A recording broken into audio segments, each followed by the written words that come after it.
ladies and gentlemen. I'm glad to welcome you into this webinar.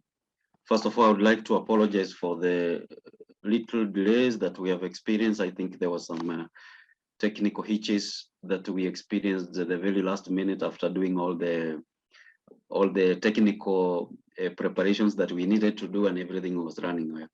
I apologize for that. This morning, under the African Council on Juvenile Justice, we have organized this webinar. And the topic of the webinar is to discuss about child-friendly justice systems.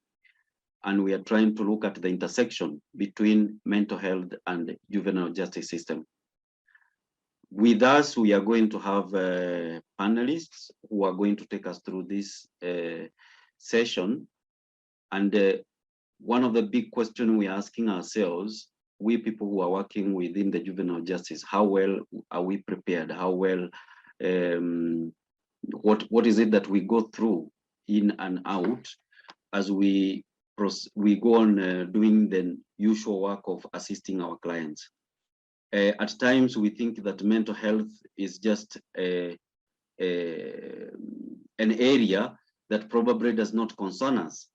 Besides the people that we help and who needs our support, we also go through situations that are a bit difficult. And I believe that our panelists are going to take us through. We are to have two panelists, though one of the panelists got some last minute emergency, Wairimo Gidahu, who is not going to join us today, but we also had a guest panelist, and she's going to introduce herself. She's called Yvonne, but I believe that she's going to explain further whom she is. But our main panelist for today is Warenga Wagema, and this lady is a graduate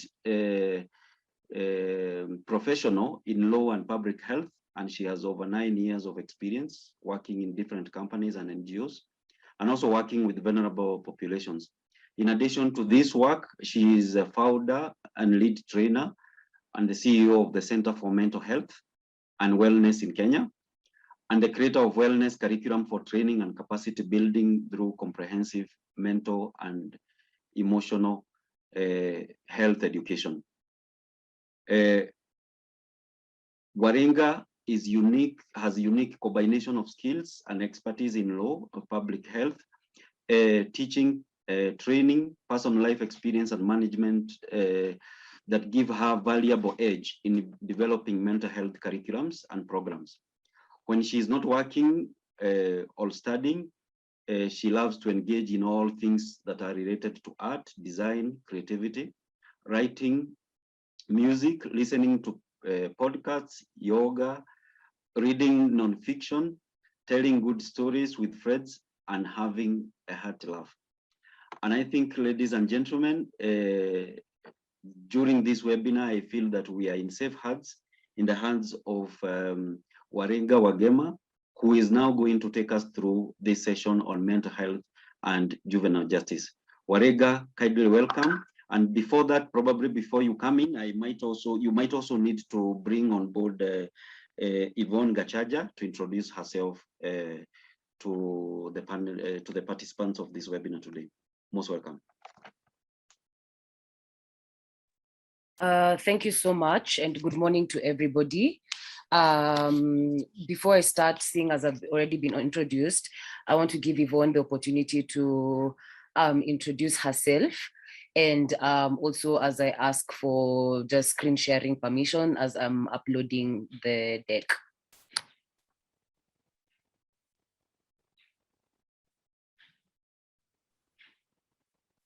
Thank you, Warenga.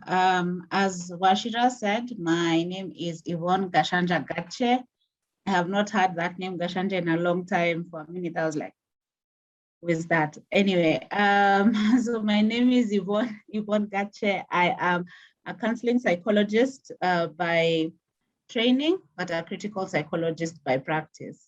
Why critical psychologist? Not because I am critical of psychology, but because I believe that mental health issues or ill mental health needs to be explained at a deeper level than it is being currently done. Usually, right now in practice, what is common is that mental health distress or emotional distress is pathologized. And when we pathologize mental distress, what we do is we put an individual responsibility on a larger social issue. If somebody, for example, comes from low resource setting, say, for example, they are struggling with rent, they did not have anything to eat, they're not able to meet their basic needs, and this person is exhibiting symptoms of depression. Are they actually having a depressive episode, or are they having a normal reaction to an abnormal situation? For this reason, I have, over the course of time and practice, I have moved steadily from just counseling psychology to critical psychology, because I believe that mental health issues are a social justice issue. And I'm happy to be here. Thank you. Thank you so much for that. We have a lot of overlap in just generally how we view the mental health space. So as we begin, I'd like to thank you so much for creating time for this session. And before we start, I just want to confirm that you're being able to see my screen clearly. I don't know, somebody can tell me. Yes, I can see from my head. Okay. So that's really good. I also hope that you can be able to see me clearly and hear me clearly. From my head, I confirm that. Okay, thank you so much. So just a few housekeeping guidelines. So this webinar is being recorded, just for your information. It's good to know that it's being recorded for later use. So if you're in a position to have your video on, kindly put it on. Sometimes as a presenter on these online calls, talking to names and black boxes can get a little bit intimidating. So, to see a face, to see a reaction is really, yeah, it keeps the momentum going. Also, if you're not participating, kindly put your mic off. And if you'd like to participate, please use the reaction raise hand icon throughout the process. There is a point we'll do a Q&A, but what we're looking to do is to have a very participatory webinar.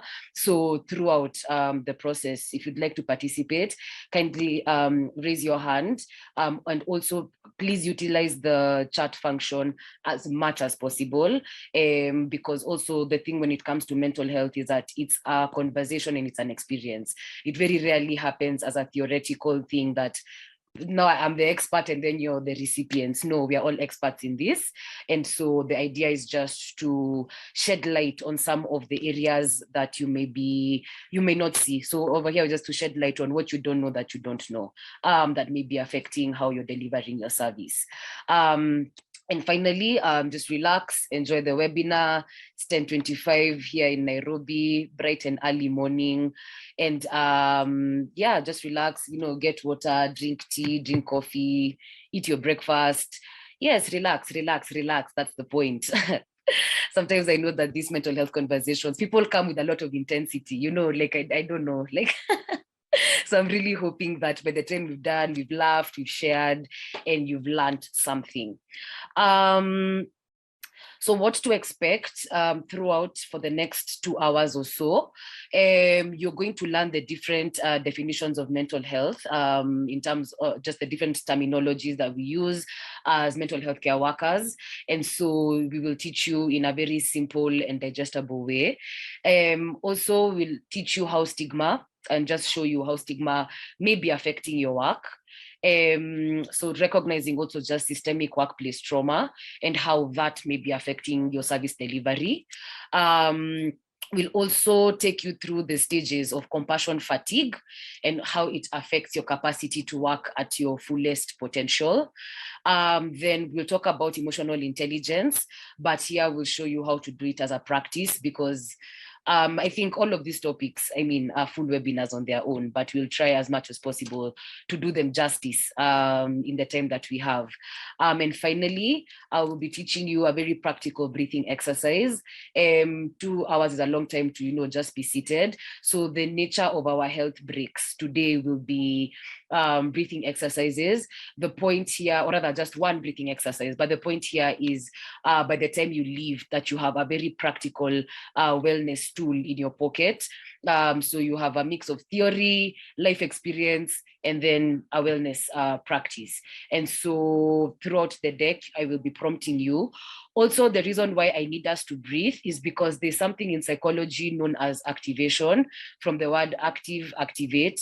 This is pretty much you came for a webinar, right now it's 10:27, and then Warenga says something and you move from you being okay to you not being okay. I could trigger something just by, you know, saying it. I could bring up some latent memory. I could take you to a place where really you are not expecting to go. And so part of what breathing helps, will help you to do is to emotionally regulate yourself throughout this process. We cannot talk about mental health care in a passive way, you know, and so for sure, I know things will come up. And so breathing will help you remain grounded, will help you remain present. And for anything that comes up, your breathing is going to help you emotionally regulate yourself. And hopefully, even while you're at work, you'll be using these tools because the nature of the work that also I do and you do could be highly activating. And so I'd like to begin here. So talk to me on the chat box or raise your hand and let me know when you hear the word mental health, what comes to your mind? What do you think? What words, what adjectives, sentences, experiences come up for you when you hear the word mental and health together?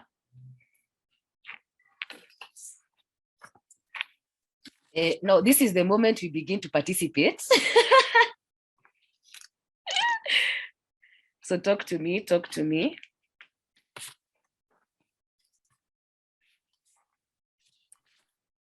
Yvonne. I think to me, it basically what comes into my mind is a state of mind or emotions that are unstable. Okay. Stressed, kind of. Mm-hmm. Someone else?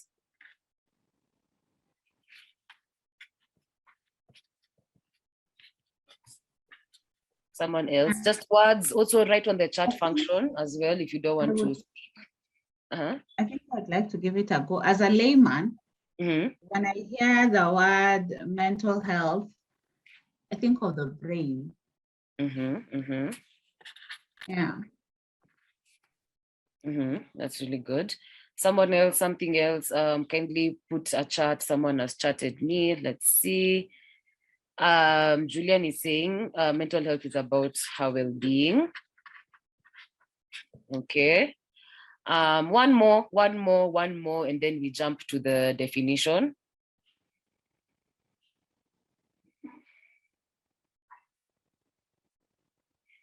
Come on, oh, sorry. Just one. I realized we might not all be Swahili speakers. One more. Okay, thank you for the people who have participated. I like the words that have been used here: state of mind, emotional, instability, stress, brain, well-being. Yes, all these things do constitute what's going on with us mentally. However, the thing that comes to surprise people is that the actual definition of mental health, this definition is from the World Health Organization, and it tends to have 4 main elements. So number 1, is realizing your potential or your purpose. So this is the lifelong question of who am I? When you are not a parent, a sibling, a spouse, somebody's worker or working for yourself, when you're not playing out all these roles, who are you? And that's a lifelong question. It can't be answered in a day. It's something that builds up on itself. But ideally, when you think about your mental health, you need to consistently be thinking about am I realizing my potential? Am I setting myself up to be able to realize my potential? What is it that I'd like to do? Who am I? Why am I on earth? And that's a really important question to answer, which then brings to the second element of what mental health is: coping with the normal stresses of life. Now, there's this idea and notion that we are all trying to chase a stress-free life. Let me just break it to you. There's no such thing as a stress-free life. Life is stressful. That's just the nature of life. Life is stressful. But the idea here, when you are seeking out mental health, is number one, recognizing what are the things that stress me, or what are my daily day-to-day stressors. Name them, identify them, recognize the sources of your stressors. And then ask yourself, is this stress normal, right? So is it overwhelming me? Is it underwhelming me? Is it making me feel like I'm doing too much? Is it also occupying my thoughts, occupying my everyday to day existence, that I'm unable to do anything else because of that thing that is stressing me? The idea here is, especially when you then pick up, we'll talk about it later on, but when you pick up self-care practices, what these practices are enabling you to do is to cope with just the normal stressors of your life, and to be able to identify when these stressors begin to become too much for you to handle on your own. So that at that point, you can bring in somebody you trust, you can bring in a professional to help you walk through that stress and find healthier ways to cope with it.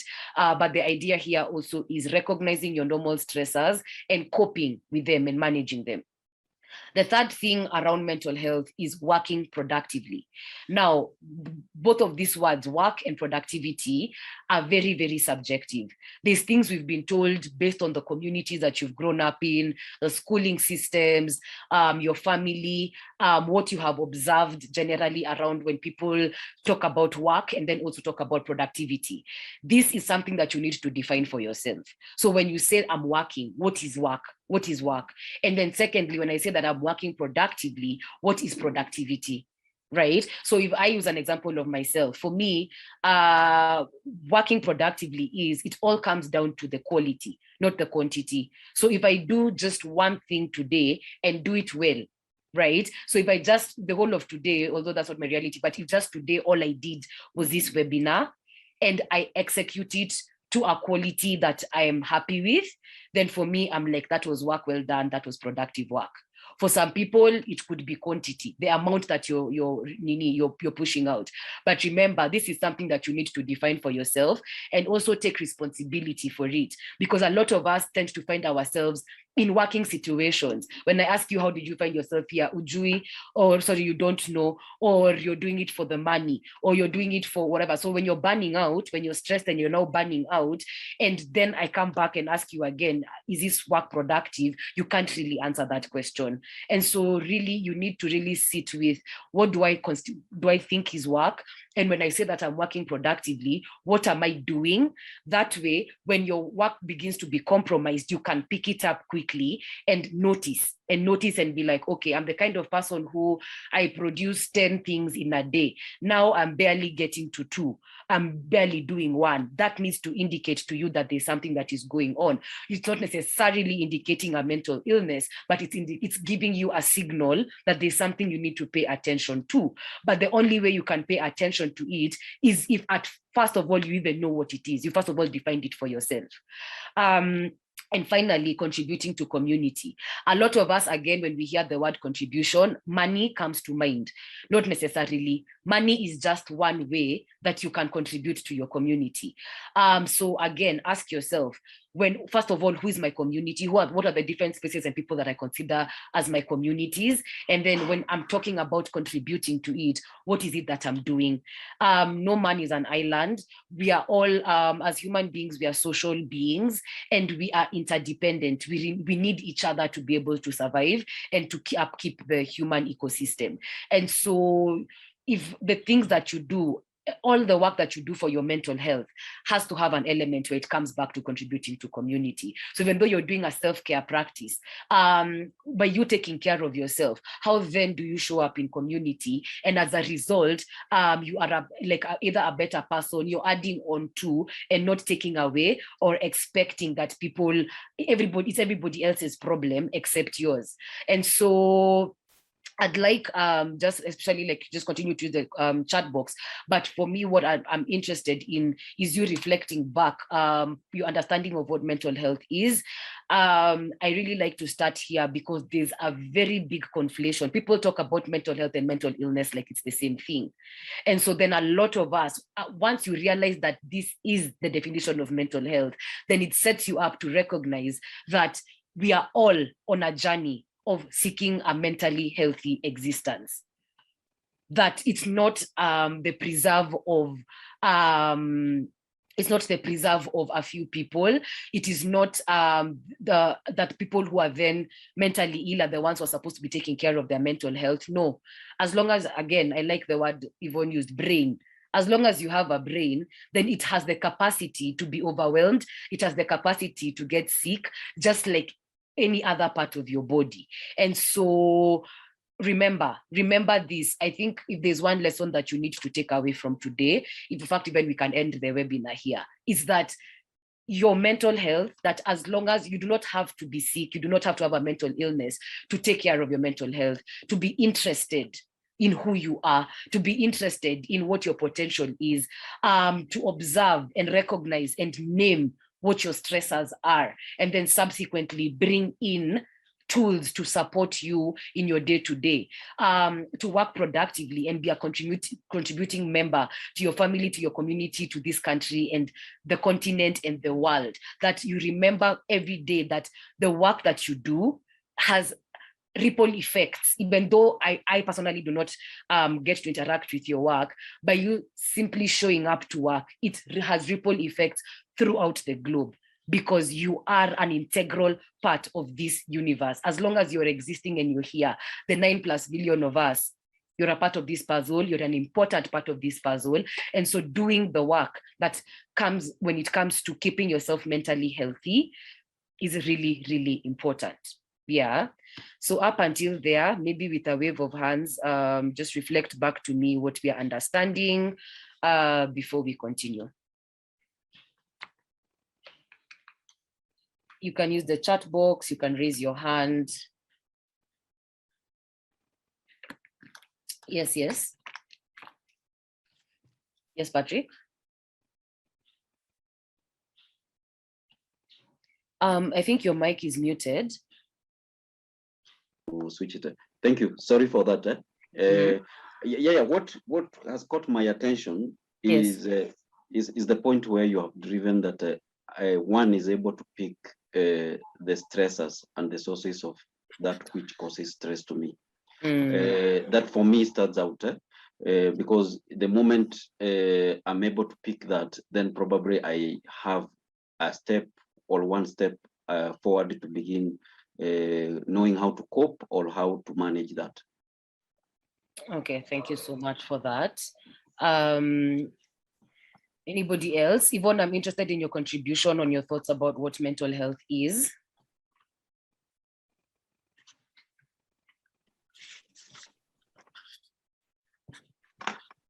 So I like the breakdown because it makes it gives it a whole new meaning.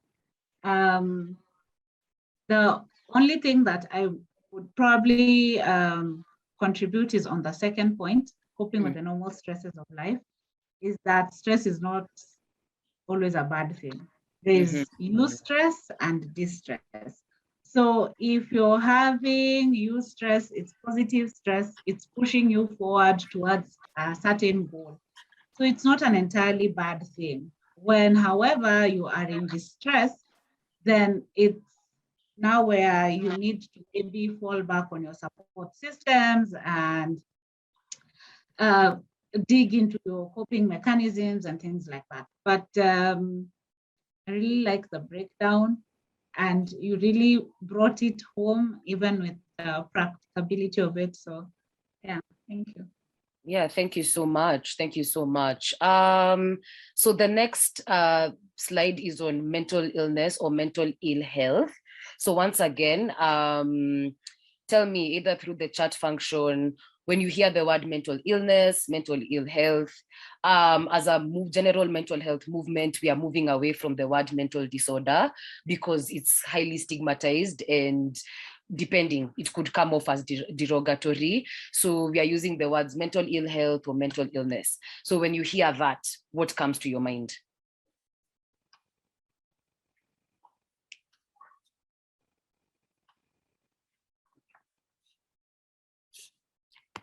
Talk to me, talk to me. Imagine me, I can be silent also and stare at you guys. Possible, it's possible. Okay, someone is on the chat box. Tell me, let me hear. Julian is saying something not right with your head. Okay. Someone else. Even a breakdown of sorts. Okay.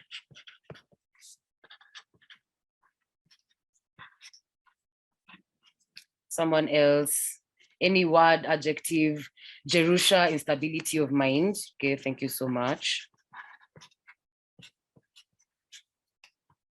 One more thing, one more thing. One more person. Thank you so much for that. So let me see, someone has chatted. Okay, 2 people.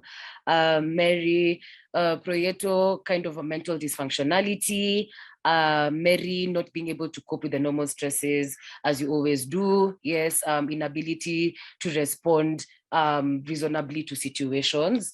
I agree, I agree. Okay, thank you so much for this. At least there's, again, I need you to recognize that it's definitely not the same thing as mental health. It's two very different definitions. And so generally, what mental ill health is or what mental illnesses are, these are health conditions. So in the practice, there's something known as the Diagnostic Statistical Manual. We are currently in the 5th version.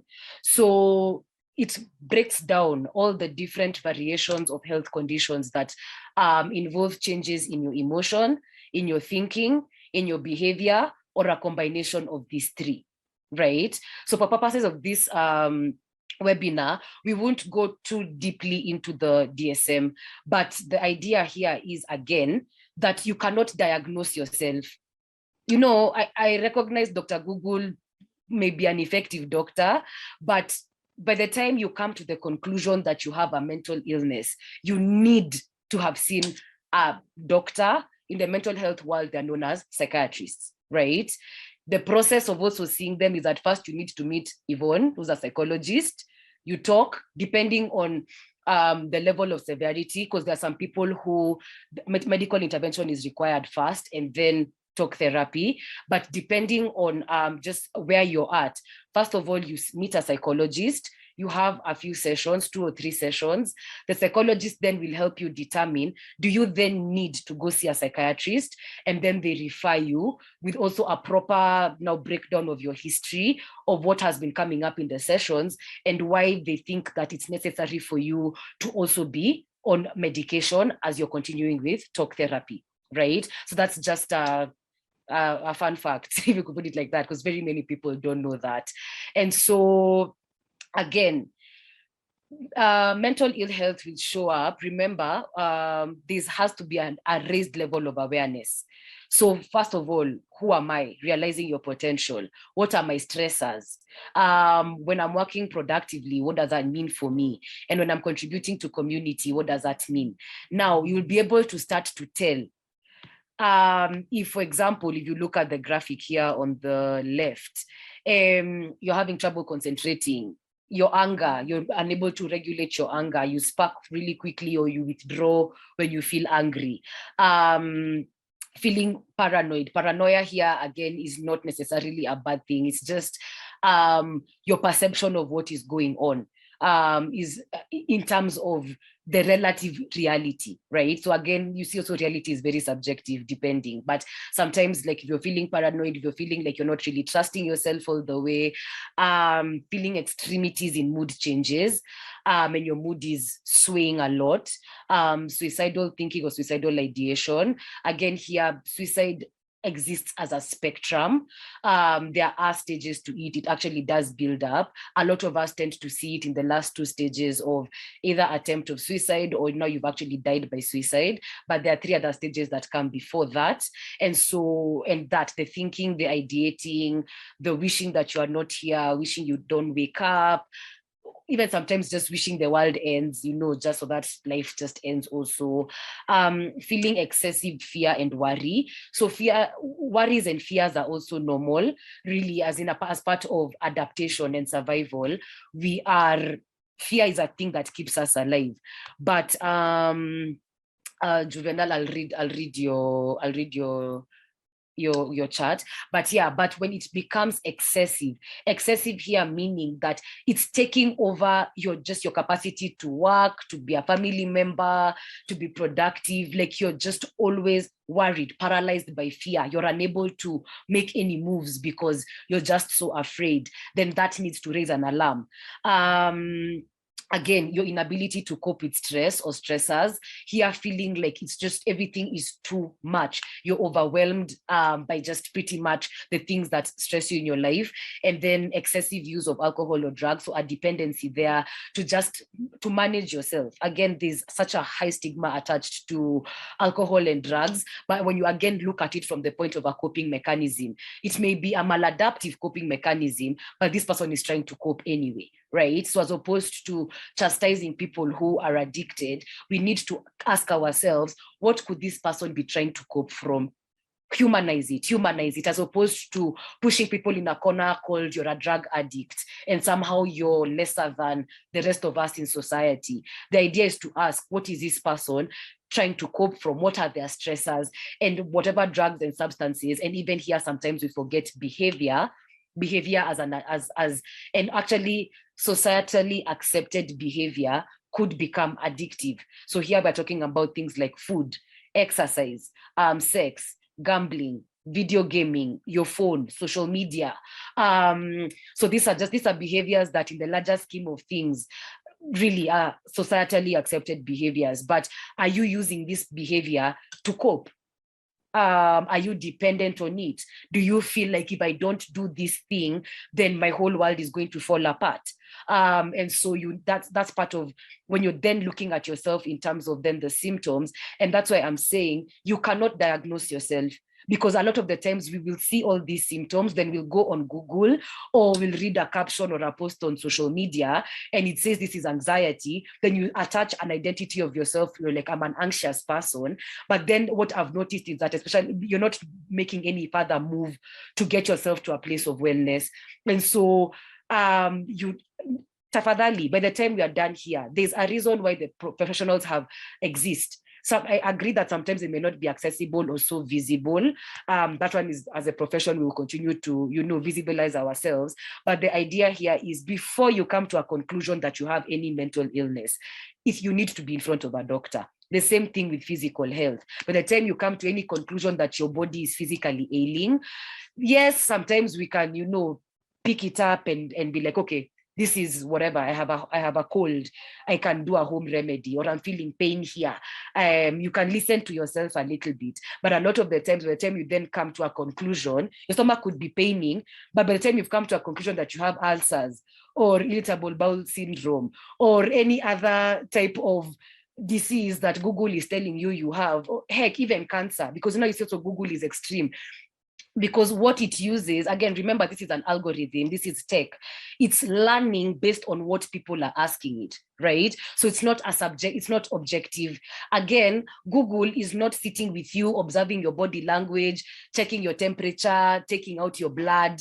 There's so many things that Google is not doing, but it's also very good at telling you the conclusion. And so the process of getting to the point where you then decide that you have a mental illness, you have to be in front of professionals, and these are psychologists and psychiatrists. Sawa. Juvenile, I really hope I'm not butchering your name. Your contribution is mental health is of paramount importance for human beings in general, and we have to regulate all the things which contribute to its stability. I mean, can we end the webinar here? I mean, such a powerful takeaway. Thank you so much for that. And so we will not belabor this slide too much, because as we move, I now want to begin to show you some of the things that could be affecting how you're delivering your service from a mental health perspective. Because at the end of the day, your client is the child. But before you reach the child, there's things that are happening to you as the individual. And then there's also things that are happening systemically. So within that working system, right? And so I want us, before we jump into stigma, to take a health break. And like I told you earlier, our health breaks will constitute a breathing exercise. This is mainly because up until this point, I've said quite a number of things. I know activation may have already begun. You may really be wondering, hey, what is not happening in my life? Or what could be possibly happening in my life? I know also this is, for a lot of us, is, brand new information. And yeah, the knowledge process can be a little bit intimidating. Proieto, you're saying internet can not only mislead you, but also create more panic and stress. Fully. That even needs to be put on a billboard for sure. Because also remember that when you're going online, you're also coming with a bias filter. So even what you're asking Google already has bias, So like, so if you're suspecting that you could be dying, you will not ask Google, what are the signs that I am dying? You will ask Google, am I dying? And then Google will tell you whatever back, and then it just creates a lot more panic and a lot more stress. The problem is that, and then also remember this, we are children of the African continent. And if you then also think through the bias, when tech as a very biased system, ask yourself, me, when I'm Googling this, is my Kenyan experience being represented? Is my African experience being represented? Is my Blackness, my Africanness, is it represented in this answer? Ask yourself that. A little bit political, this is a wild statement, a little bit radical that I'm just throwing it out there, but please remember that a lot of things are not made with us in mind. And so always ask yourself, as you're consuming content online, does this content have me in mind? Me being a Kenyan or being an African, me in my Blackness, me in my cultural diversity, all those things come together. By the time then you're consuming a response, tafadhali think about that, because also tech is highly biased. That one you can quote me. There's studies and documentaries that have been done about that. So yeah, so I'd like us to move into like the breathing exercise. But before that, Yvonne, kindly can just add your voice on what you think mental ill health is or mental illness is.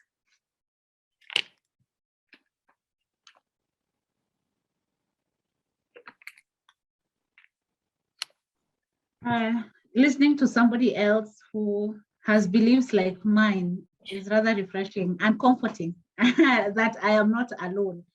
Yeah. And so what is ill mental health?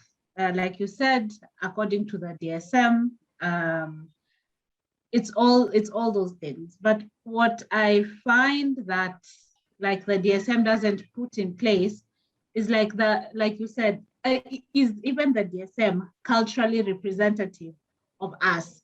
Or did we just take westernized models that were created and came and implemented them as a whole?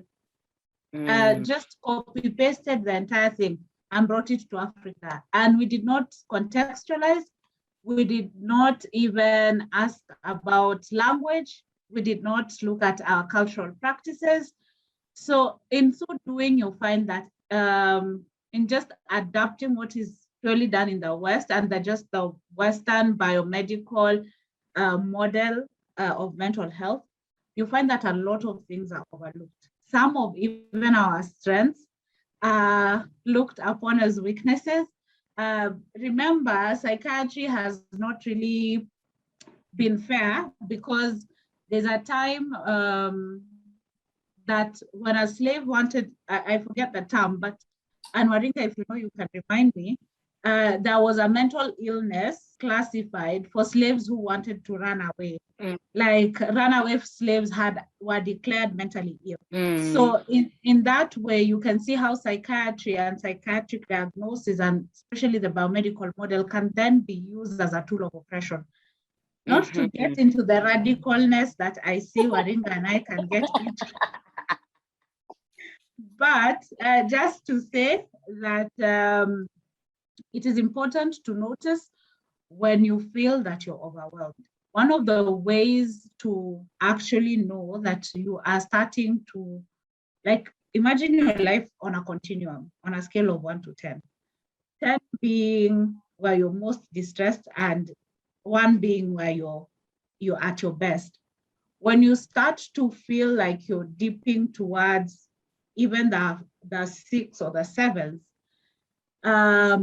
at that point, you need to know that you need to seek help. But how do you get to the 6 and how do you get to know that I am on this continuum called life? I'm at number 6. I'm at number 7. I feel like my resources are being depleted and things like that. How do you get to know that? By allowing yourself to feel. Very many times we run away from our feelings and our emotions. You ask somebody, how do you feel? I'm okay, I'm good, I'm good. Especially, there are some who say good twice. Those ones are the ones I'm most suspicious of. I'm good, those ones. So I'm like, okay, so you're not good. So what's the second good for? And it starts a conversation. But we don't allow ourselves to feel. And that's why we start to need the numbing. So the numbing comes in form of the alcohol, the substances, work. There are things that you did not mention, Waringa, like overachievers, overworkers, people who cannot stop working. Me, I'm on the grind, I'm chasing this paper, I'm chasing the bag. No, you're not. You're running away from emotions. So what is so scary? What is this that you don't want to feel that makes you constantly be on the grind? And being on the grind helps you to run away from it. And you will be on the grind, but that emotion, you need to know it and name it. And when you know it and you name it, and then you can say it, it takes away the shame. And shame is one of the biggest emotions that humans are constantly running away from. So, yeah, I feel like I've gone all over the place. No, but necessary, very necessary. I thank you so much for that contribution. So, yeah, before we jump into stigma, I'd like us to first of all just, do a breathing exercise. So, like I told you earlier, your breathing is number 1, it comes down to access. What is the one thing that you can access anytime, anywhere you go, regardless of the circumstance? Your breathing. Breathing is an indicator of life. And so as long as you're alive, then your breath is a very, very, very powerful tool that you can use to regulate yourself, to calm down, to get clarity, especially in that moment when you're feeling overwhelmed by work. And then as the day goes on, you can then pick up your other self-care practices that will require you, to probably move from point A to B, or will require you to, get on your phone. Let me see, somebody is talking to me.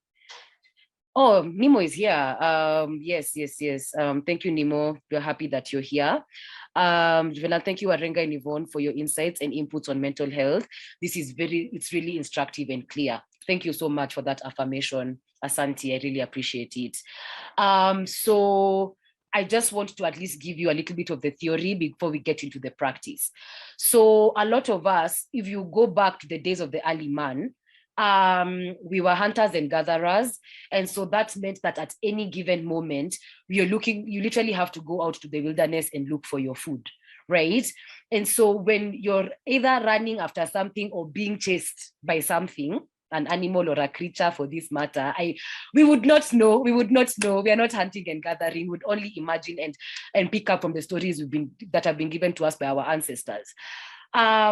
What happens is when you're running or you're in trouble, you breathe from your nose and your chest.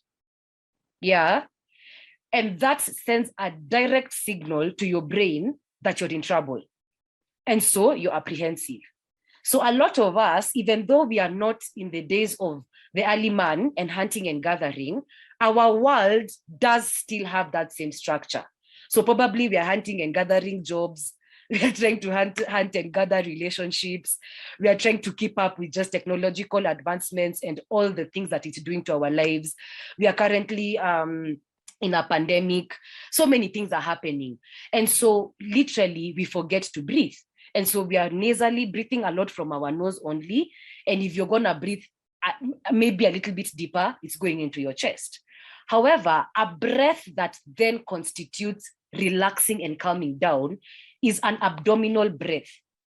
Breathing into your abdomen, your belly area, your stomach area. And when you breathe out, so what happens is when you breathe in deeply into your belly area, for those of us who in our biology schools were taught about the lungs and the diaphragm, if you remember, the diaphragm comes down and allows most air to come in. On top of that, it forces you to be present. If you're doing an abdominal breath, you literally have to slow everything down and think about it. But if you're just breathing the one which is automated for you to breathe, you're just doing your thing as you're going along. So that's why it's important. Number two, as I'm taking you through this breathing exercise, I will talk you through your senses. So your 5 senses. Again, your senses don't need any sort of feelings to be happening. You can imagine if you had to be happy to taste something or to see, again here, noting ableism in all of its forms. Like for people who cannot be able to see. So again, please put a strong star there for ableism. Can you imagine again, if you had to be fooled to hear? Again, the body is a very intelligent organ. Don't ever look down upon your body. It's very, very intelligent. There are things it does for us when we are not thinking about it, but those things are what keep us alive. And our senses are a very powerful way that you can tune into your body without any, you could say, emotional interference, right? Without, again, when you're then thinking about your body from your senses, it quiets your thinking mind. Our thinking minds are always alive, are always activated. Right now, our thinking minds are going on and on and on. You're probably looking at me, you're wondering where I am, why I sound like this. You know why, what chain yake, sorry, where's her chain looking like that? Her voice though, very husky, very deep. Why does she sound like that? I know. We are thinkers, and our thinking minds are consistently trying to analyze everything that's going on around us. And so when you tune into your senses, into your body, through using your senses, it quiets your thinking mind. It allows you to tap into your emotional body, your feeling body, yeah? And that way then you calm down. And then finally, the technique I'll teach you, there are very, very many different types of breathing techniques. I'll refer you to a concept known as breath work, which you can research and look for afterwards as a wellness tool. But there are very many breathing techniques that can be used for a variation of reasons, from calming down to giving you energy, to, pacing your thoughts and yourself, and different practices. But what I want to teach you today is a very simple counting technique from 1 to 10 that you can be able to access as you're doing your work. And finally, I'll also introduce something known as visualization. So this is the idea that you take your mind and think about a specific thing. So every time your thinking mind is activated to sway, you come back to that thing in that moment so that you're able to tune into the benefits of the breathing. So over here, for the rest of the health breaks, we'll just breathe, but I wanted to first of all give you an explainer for you to at least understand and know what to expect. Then so that now when we actually do it in practice, it's not, again, your thinking mind, it will just come in and start being like, why this, why that, why? So you're not even in the breathing because you're analyzing and critiquing what is actually going on, right? So I'd like us in this moment to release, if you're writing anything, if you have your phone, if you're just release anything that you're holding, relax your shoulders. We'll begin with our sense of sight. So I want you to look around where you are, including the screen, including looking at me, and just note what you're seeing. If it's color, if it's objects, just be like color orange, bag, paper. Your thinking mind will be tempted to do, and I didn't even notice that thing was orange. And that orange, what shade of orange is it? That's your thinking mind that has come to work. So why I like to begin a sense of sight is because our eyes are very distracted and they pick up a lot of things. So just note the things in your environment that you're seeing. Note 2 to 3 things and then close your eyes. So I want us to check into our sense of hearing. What can you hear around you, including the sound of my voice? Note it. Just note, I'm hearing that. Don't analyze it, just note it. Come to your sense of smell. What are you smelling around you? Your sense of taste. What can you taste on your tongue? Your hands, what are your hands doing? What are they touching? Texture of your clothes, texture, what's the temperature of your hands? Then bring your attention to your feet. Feet on the ground, what's going on with your feet? What's the temperature of your feet? Have you worn shoes? How are your feet feeling? Are you stepping on the ground? Just think about that. Then I want you to visualize 2 things. So here you have 2 choices. You could either think about the thing that you really like to smell. Like when you smell it, you're like, oof, this smells so good. So pick that thing. And when you're inhaling, I want you to imagine that you're inhaling that very nice smelling thing that you like. And when you're exhaling, I want you to imagine a candle, a lit candle. And when you blow out and imagine that you're blowing out a candle. So that's choice number 1. Visualize a nice smelling thing when you're inhaling. When you're exhaling, imagine you're blowing out a candle. The second choice is to bring all your attention to your abdominal area. And when you're breathing in, notice how your abdomen pushes out.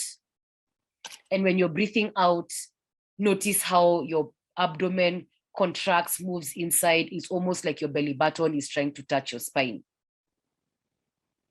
And so pick one of those 2 choices. And so I'll begin the breathing exercise. And it's a counting technique from 1 to 10. When you inhale, count 1. When you exhale, count 2, until we arrive to 10. We'll do the first round guided. Then the second round, you'll do it by yourself. And then we'll continue with the session. So let's go. Breathe in. 1, breathe out. 2, breathe in. 3, breathe out. 4, breathe in. 5, 6, 7, breathe out. 8, last 2, breathe in. Breathe out. 10. Start again on your own. Breathe in. 1,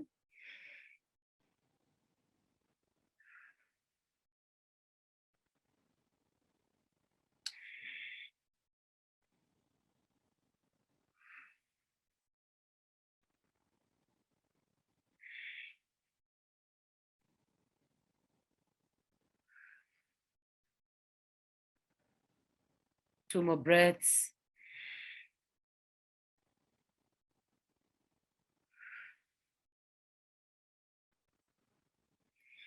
Now, I'd like to invite you to start to bring your attention back into your body.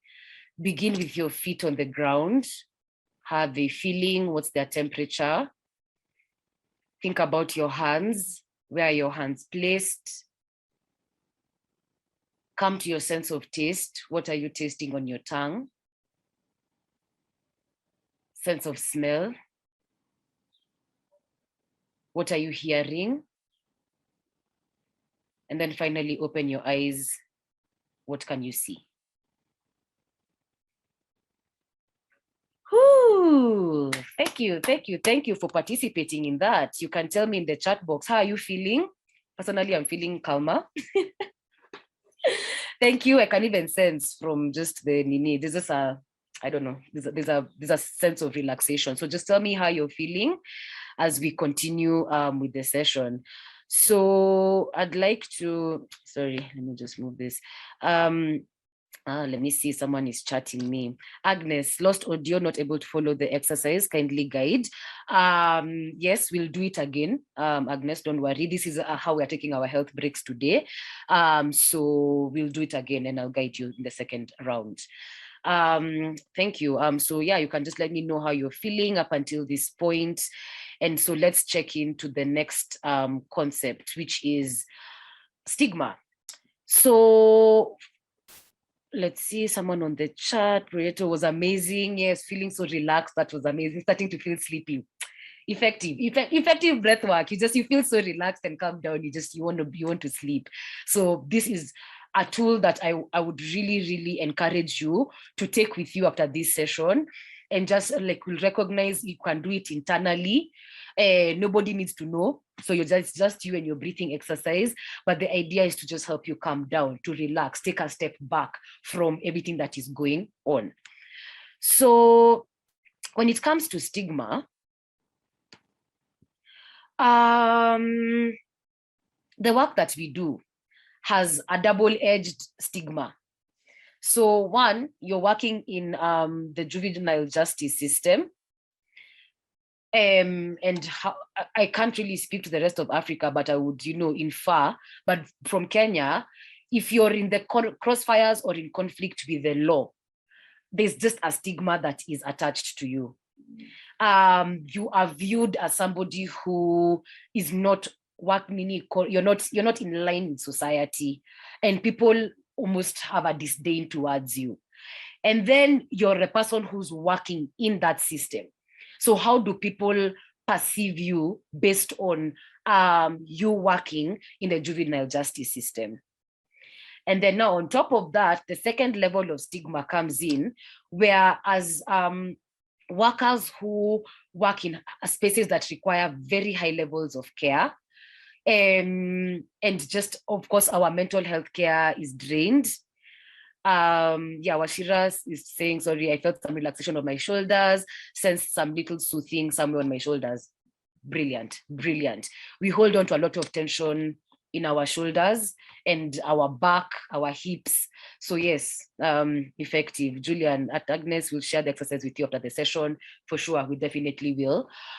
So when then it comes to stigma, then again, because you're in the profession that you're in, there's the expectation that you should know, right? You should know. I mean, you're working in legal. I mean, you've read.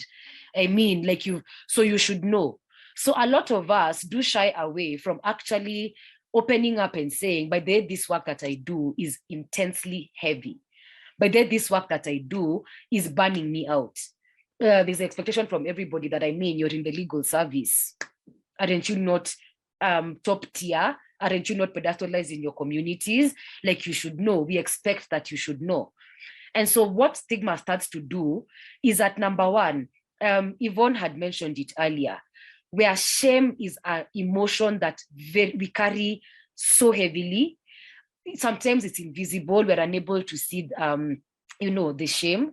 And so stigma, when people say something is stigmatized, it's because they think that it's something that you should be ashamed of. It's something that has a shame attached to it.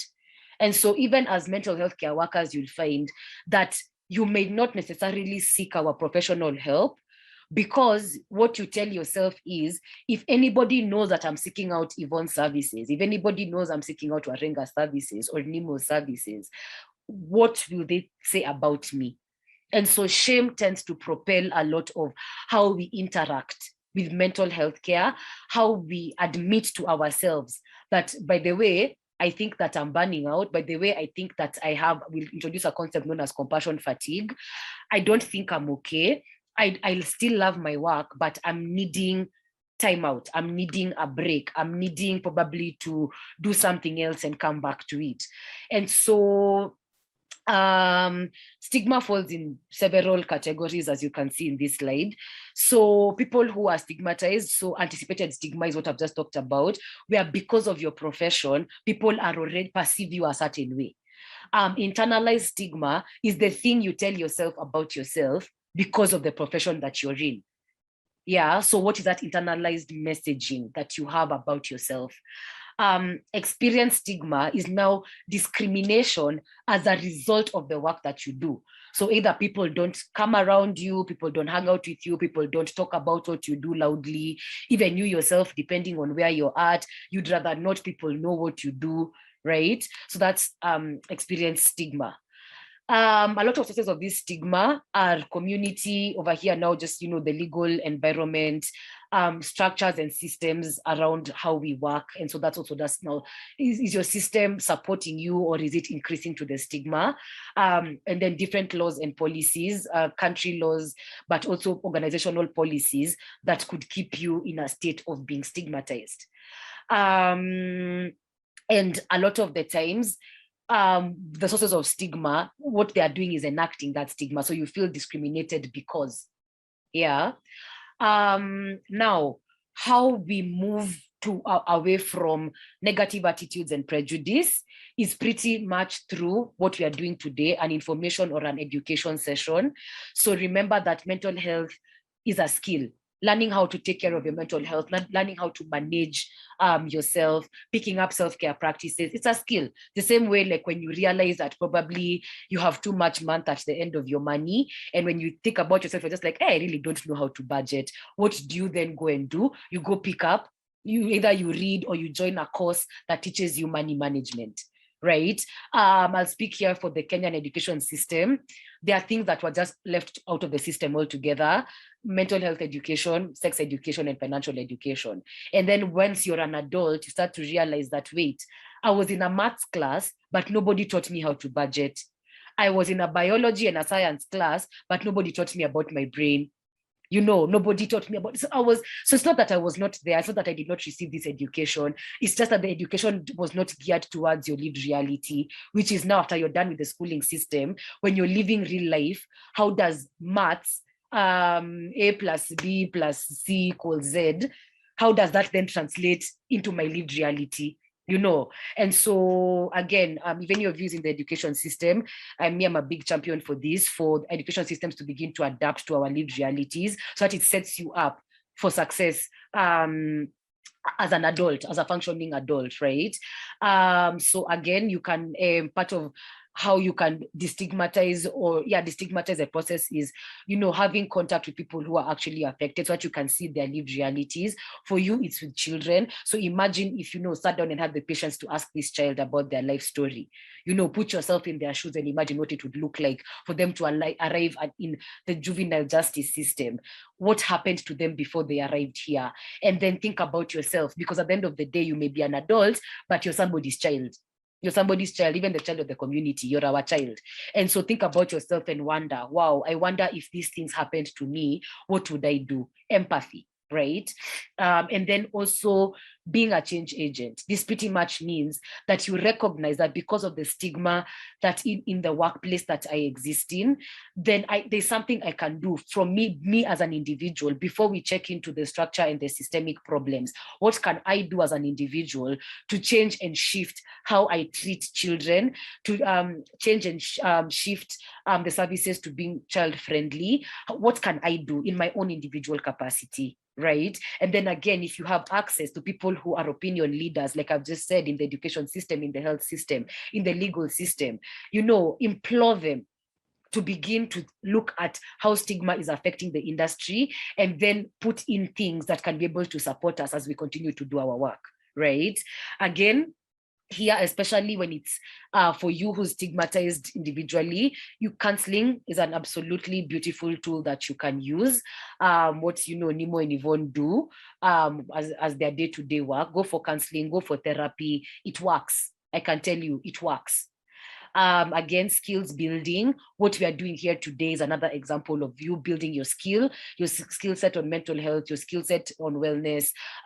So it's really, really important that you consistently in the quest to build the skill. Remember that mental health care is lifelong work. It's not an event. It's not dramatic. It can be very mundane, by the way. But the idea here is continuing to build skills of taking care of yourself, skills of prioritizing yourself, skills of learning emotional intelligence, learning how to identify your emotions and name your emotions. All those are skills, they can be learned. Part of what the work that we do at the Center for Mental Health and Wellness is that building your skills around your mental health, building your skills around your emotional health, and giving you the capacity to articulate and express yourself, and to notice things before they come to a point of crisis. Right? We work for prevention over cure. And so we give you the tools to notice it. And so that by the time it's now happening, you're able to be like, this is what is actually happening to me. And then finally, just being empowered. As we were discussing how to structure today's webinar, Nimo and I suggested that we go with the empowerment angle. We go with the angle for recognizing that the work you do is heavy. The work you do is really, really intense. And nobody is coming to hold your hand and support you, to show you how to do your work better. And so that's pretty much why we are taking the angle that we are taking for for using mental health as an education tool, and to talk to you as the human being that's your lived reality, and to give you tools to be able to, first of all, as an individual, take care of yourself, so that by the time you're delivering the service to the child, you've given yourself. So that when you give the child, it's coming from a place of fullness and wholeness. So as I'm resting my voice, I'd really like to invite Nimo to introduce herself. Yes, Jane, we will share the counselor's number and organization name. We'll also share these slides, and our contact information is on the last page. So for sure, we're definitely going to share this with you, don't worry. So yes, Nimo, please introduce yourself. Hi, Waringa. Hi, everyone else. Pauline, sorry I was late, dealing with something else in my other life.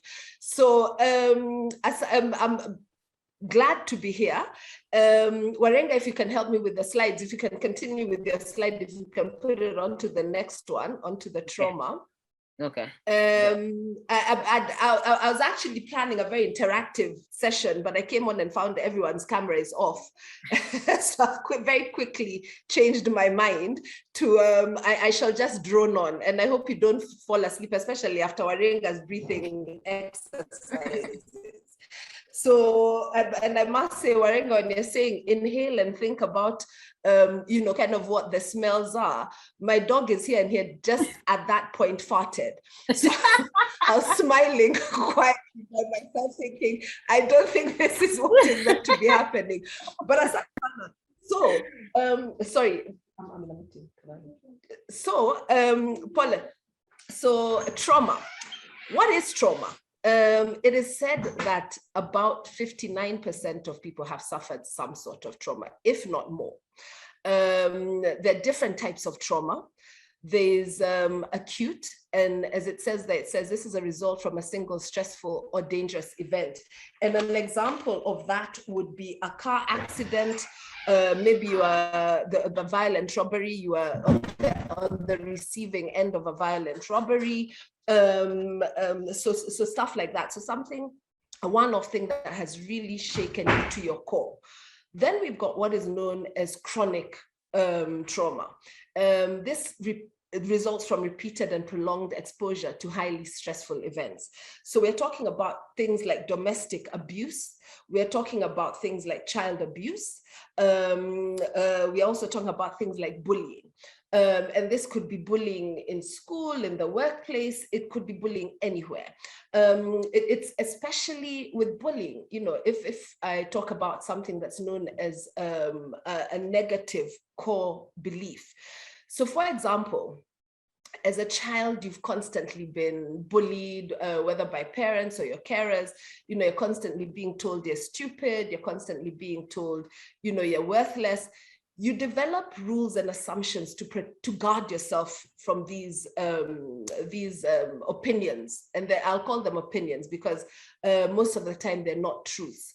But as a child, you don't know, you know, because you're too young, you don't know how to reason with yourself and come to the conclusion that actually, no, this is someone's opinion. You actually take it as truth.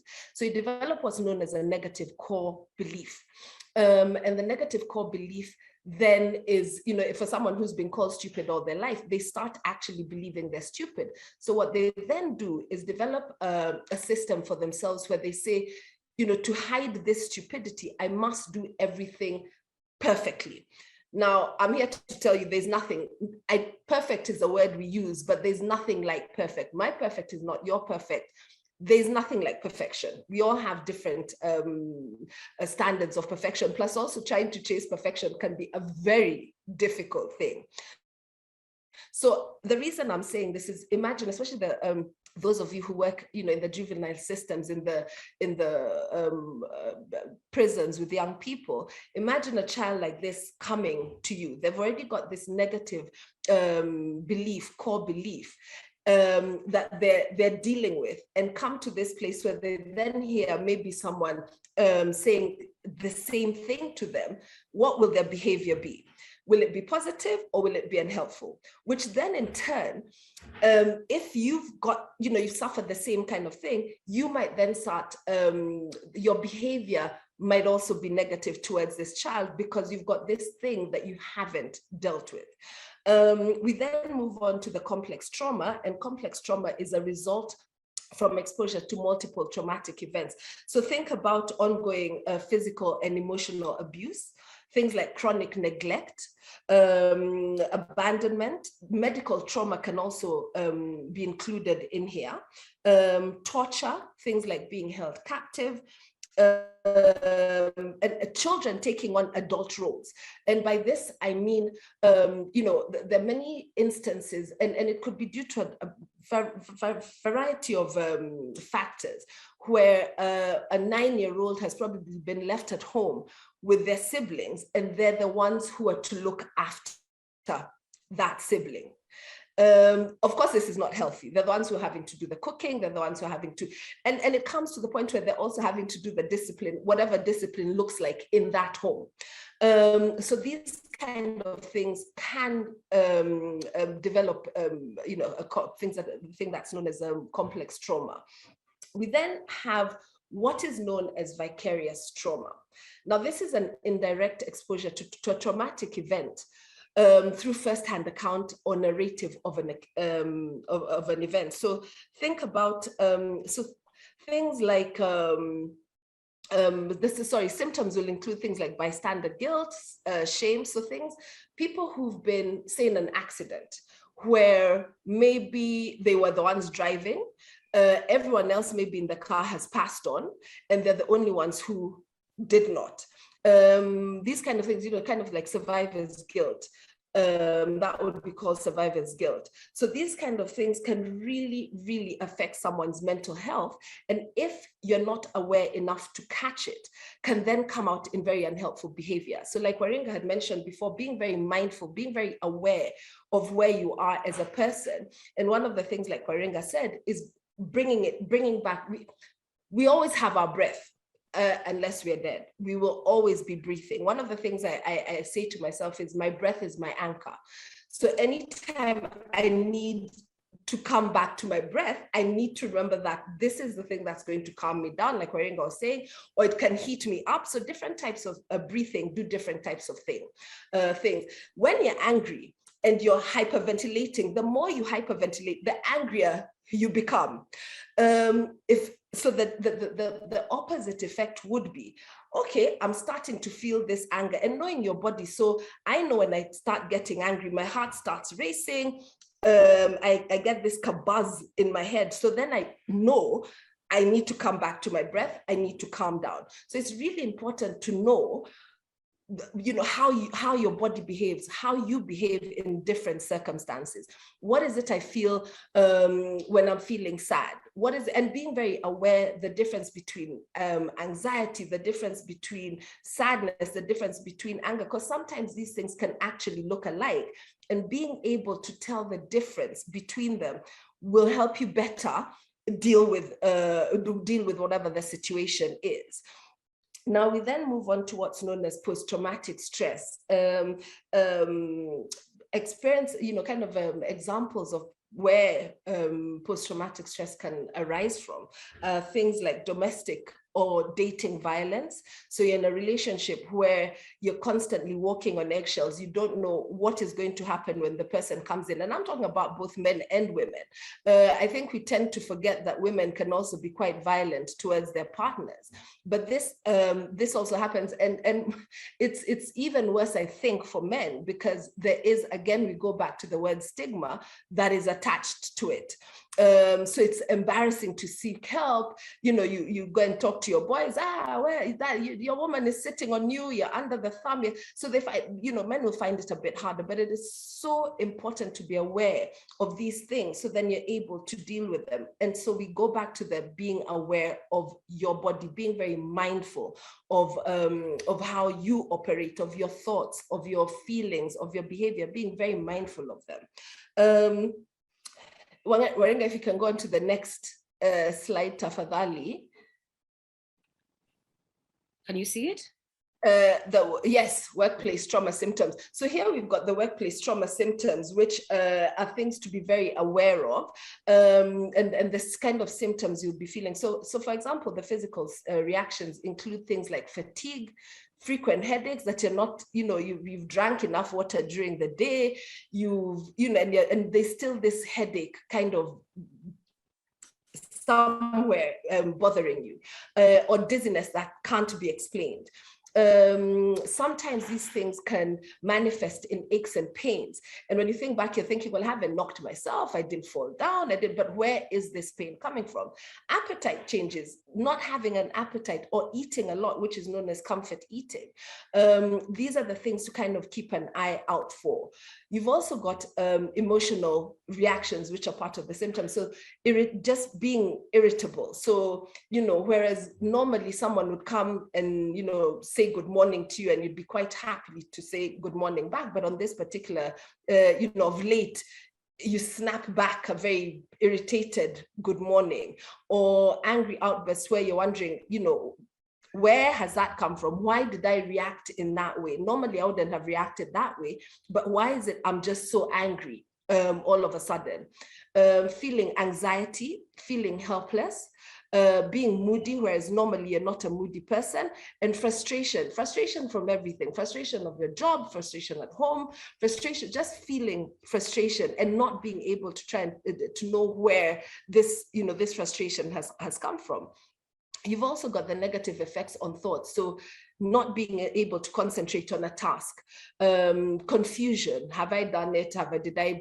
What have I read? You know, those times when you read, you know, you're trying to study or you're trying to read a book or whatever, and you read a sentence 10 times and you're wondering, why is it that why am I not understanding this sentence and other it's maybe a 10-word sentence, but it's just not happening. You're just not understanding it. Then you've got mental block. Negative thinking. Negative thinking is a big one. Again, we go back to the I am useless, or I am not worthy, I am unlovable. These things that are not helpful to think of, because once you start thinking things like that, they descend further. It doesn't stop there. It keeps moving. And what we then do is look for instances where we, you know, during our day-to-day basis, we're going to only be aware of the instances where I have been bad, where I've been unloved. So you're not actually looking at anything else. You're finding those small instances, which then prove to you, yeah, actually, I am bad, which then again, now we'll leak into the irritability or the angry outburst. So all these things are linked together. You know, our thoughts, our feelings, and behavior are very, very linked, absolutely linked. Once you work on one, then there's that effect where there'll be a knock-on effect on the other two. And then there's forgetfulness. So whereas normally you remember stuff, all of a sudden you're forgetting small things, you know, where did I put the keys? And it's not old age, so that we remove the things that we think it is. So remove pregnancy, remove old age, so literally you're a young, healthy person who all of a sudden starts forgetting. Then you've got the behavioral reactions, which include, again, poor sleep, whether it's not sleeping or sleeping too much. So whereas normally a person who wakes up at 5 a.m. and is active from then, you're finding that at that 5 a.m. you're not able to wake up. So now you're waking up at 7 or 8, which again will then have an effect on you. Again, they're all linked. If I'm tired, I'm going to be irritable. I'm going to be moody. All these things are linked. Then there's the isolating of yourself. So, you know, so at the end of the day, maybe you decide, you know, your colleagues decide, let's go have dinner, or let's go for one drink before we leave. You don't want to do that. You're avoiding family, you're avoiding friends, you're avoiding just constant avoiding of things, and avoiding things at work as well. So duties. You know, so you've been asked to do something, and you know, kind of in your head, because of the anxiety that you're feeling, you feel that you're not able to cope with that duty. So you find all ways to avoid. I'm feeling sick. I had a bad curry yesterday. My stomach is bad. So that kind of thing. And then, like Waringa mentioned earlier, the increased use of alcohol and drugs. So whereas normally you've been taska moja or one beer, you're now having 4 taskas, or you've now moved into harder spirits and, you know, something that will get you drunk quicker, cheaper, and then using drugs. So, you know, things like cocaine, heroin, you know, all these drugs that are out there to cope. And all these things that especially the alcohol and the drugs, a lot of the time people think it's a coping mechanism, but it is an unhealthy. You may be coping, but what is coming with that is very unhelpful. So then, if we move on to the next slide, or Tafadhali. As we move on to the next slide, Washira has contributed on the chart. Okay. Yeah, and the contribution is many of the children in the justice system have suffered various forms of trauma. And as I come to think of it, involvement in and interaction with the justice system further causes the traumatic experiences and worsen their situation. Absolutely. I mean, one of the things, you know, we were discussing with Waringa, and we're saying, you know, children don't wake up bad.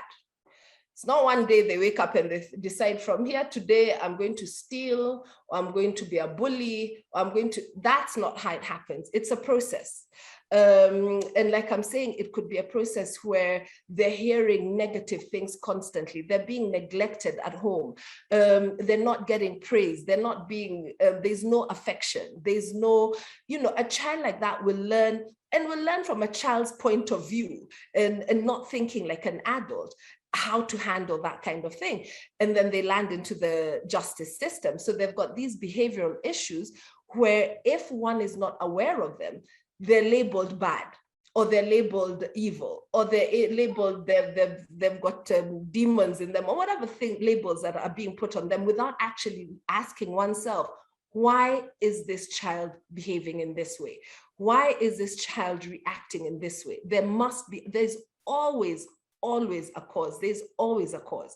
So it's really important, again, and to be able to catch that, you have to be in a place where you are good with yourself, so that you're not then, again, re-traumatizing the child with whatever it is they've been through. We then come on to compassion, fatigue, and burnout. Now, they're two very different things. So compassion fatigue describes the impact of helping others, while burnout is a term that describes the impact of stress, of a stressful workplace. So two very different things. One is about a stressful workplace, the other one is the impact of helping others. So careers like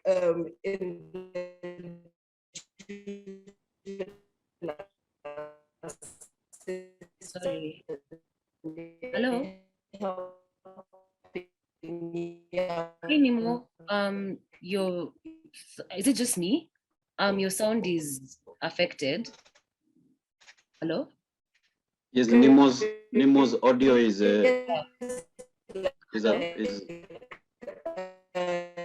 affected.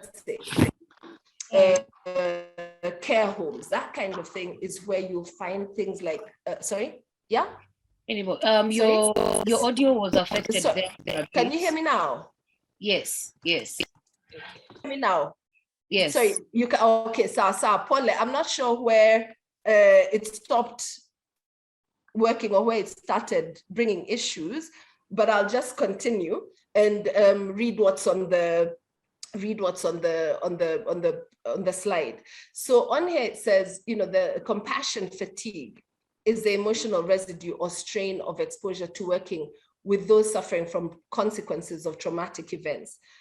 I put it to you that a lot of you who are working in the juvenile system are very, this can happen. You do work with people who have experienced traumatic events, and maybe not one.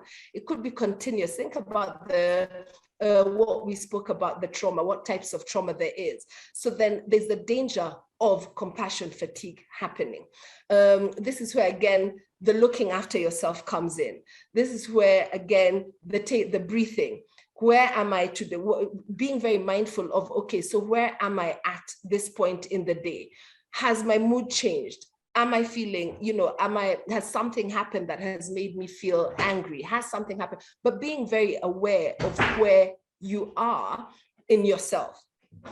And then burnout, like I explained, is, the impact of a stressful workplace. So there's a very big difference between the two. So if you go on to the next slide.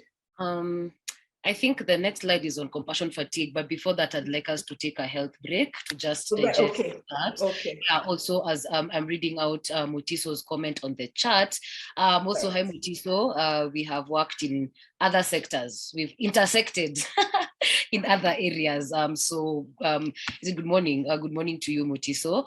So his contribution is an inmate, that is a person confined to an institution such as a prison or a hospital. The relationship between mental health, trauma, which is also like adverse childhood experiences, and crime is like two sides of the same coin. If we addressed adverse childhood experiences, we will reduce our prison population by 80%. Facts, I agree. I absolutely agree. And so also, as we are checking into doing our breathing exercise to just, pace ourselves, we've said quite a number of things leading up to this point. So let's, just do the breathing exercise. We'll do one round. Also, Agnes here, I really hope that you're able to hear us so that you can be able to pick up the instructions. But otherwise, let's breathe and then we jump into compassion fatigue. Juvenile trauma comes in many forms. Can the unresolved trauma lead to complete brain damage? Nemo, would you like to take that up? Sorry, I missed that. I'd had to step away a bit from the Nini. Sorry, what had you said? Okay.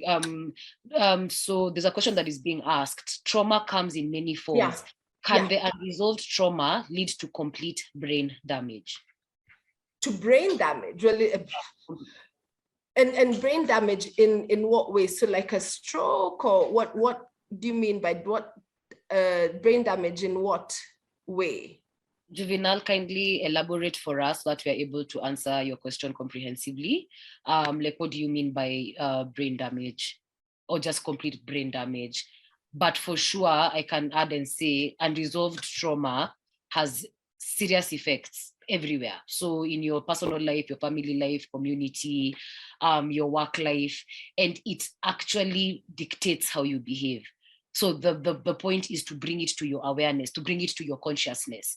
Otherwise, if it's happening invisibly, then it's just directing the way you're behaving, and almost like a puppet master, and you're the puppet.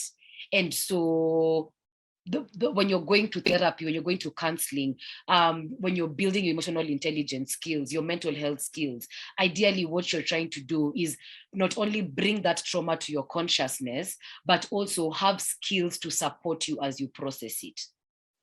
Yeah, in the event that you're triggered. So Juvenile, just tell us a little bit more about your question, then we'll be able to answer it. Agnes, I'm happy to hear that you can hear us. Good. So I think as we'll jump into Juvenile's question shortly. But what I'd like us to do again is a breathing exercise. So this time it will be a lot faster. Remember, release anything that you're holding on and cross your arms and your legs. If your arms are crossed or your legs are crossed, uncross them. And again, start with your eyes. Look around, note what you're seeing, and then close your eyes. Come to your hearing. What can you hear around you, including the sound of my voice? Note it. Move to your sense of smell. What are you smelling around you? What are you tasting? Think about your hands. Where are they placed? What can you touch? What are you feeling? And also, what's the temperature of your hands and your fingers?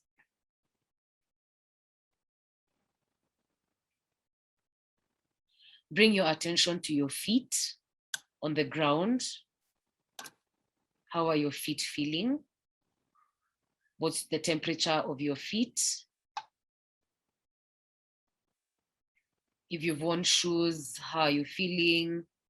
You're stepping on the ground. Just note that. And then bring your attention to your visualization aid of choice. So either the very nice smelling thing that you like and a candle, or bring all your attention to your abdominal area.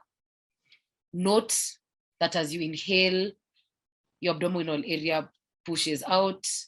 As you exhale, your abdominal area moves back in. It's almost like your belly button is trying to touch your spine. And so we'll begin the breathing technique. And so let's start 1, inhale. 2, exhale. 3, 4, exhale. 5, 6,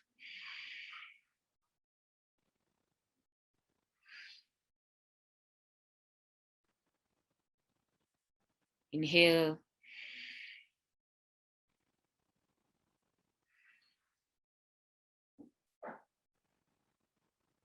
2 more breaths, inhale.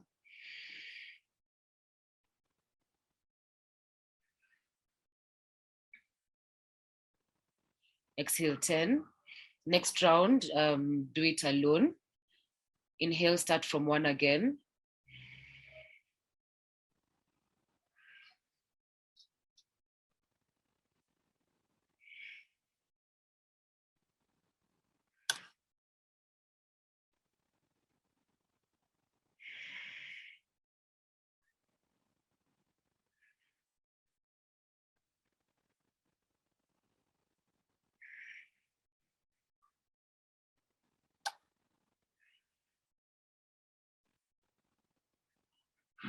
Two more breaths.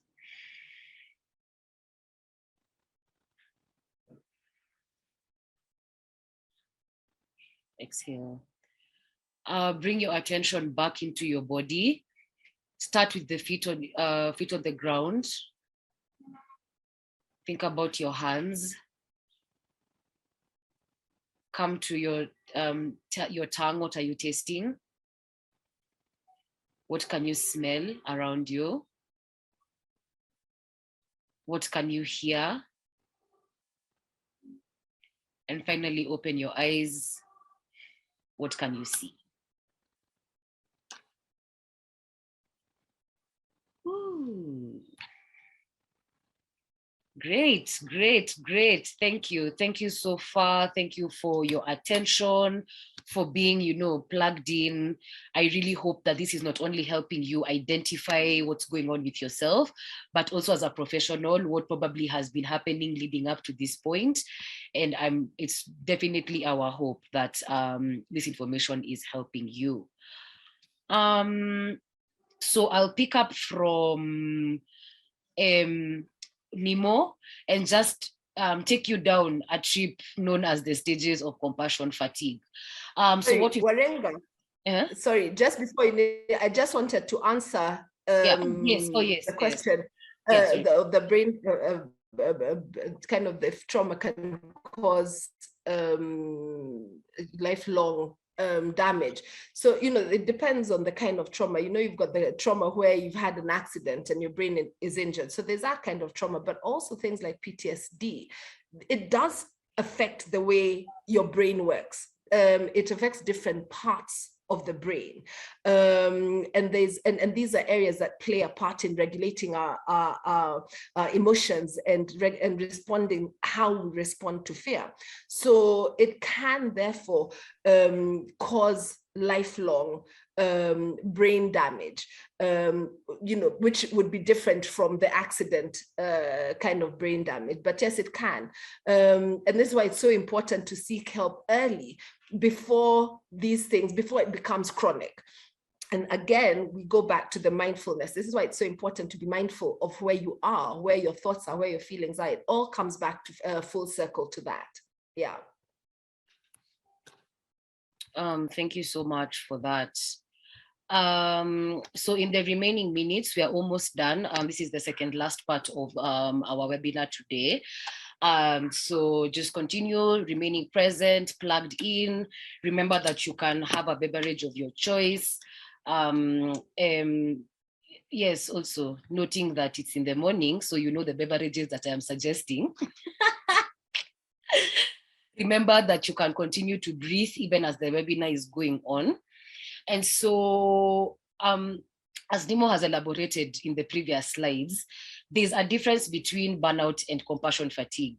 But what we want to emphasize on is compassion fatigue because of the industry that you work in. So it's a caring industry, which pretty much means that the work that you do requires that you are giving of yourself from the place of care, attention, empathy, being sensitive and in tune with other people and what's going on with them, being expected to, hold space for a child who is in distress, be patient through it all.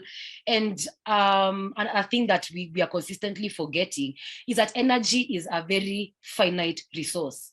You do not have copious amounts of energy. And so over time, remember, we talked about on this slide, the types of trauma, right? Outside of acute trauma, which Nimo has talked about, it's sudden, it's immediate, you literally almost did not see it coming.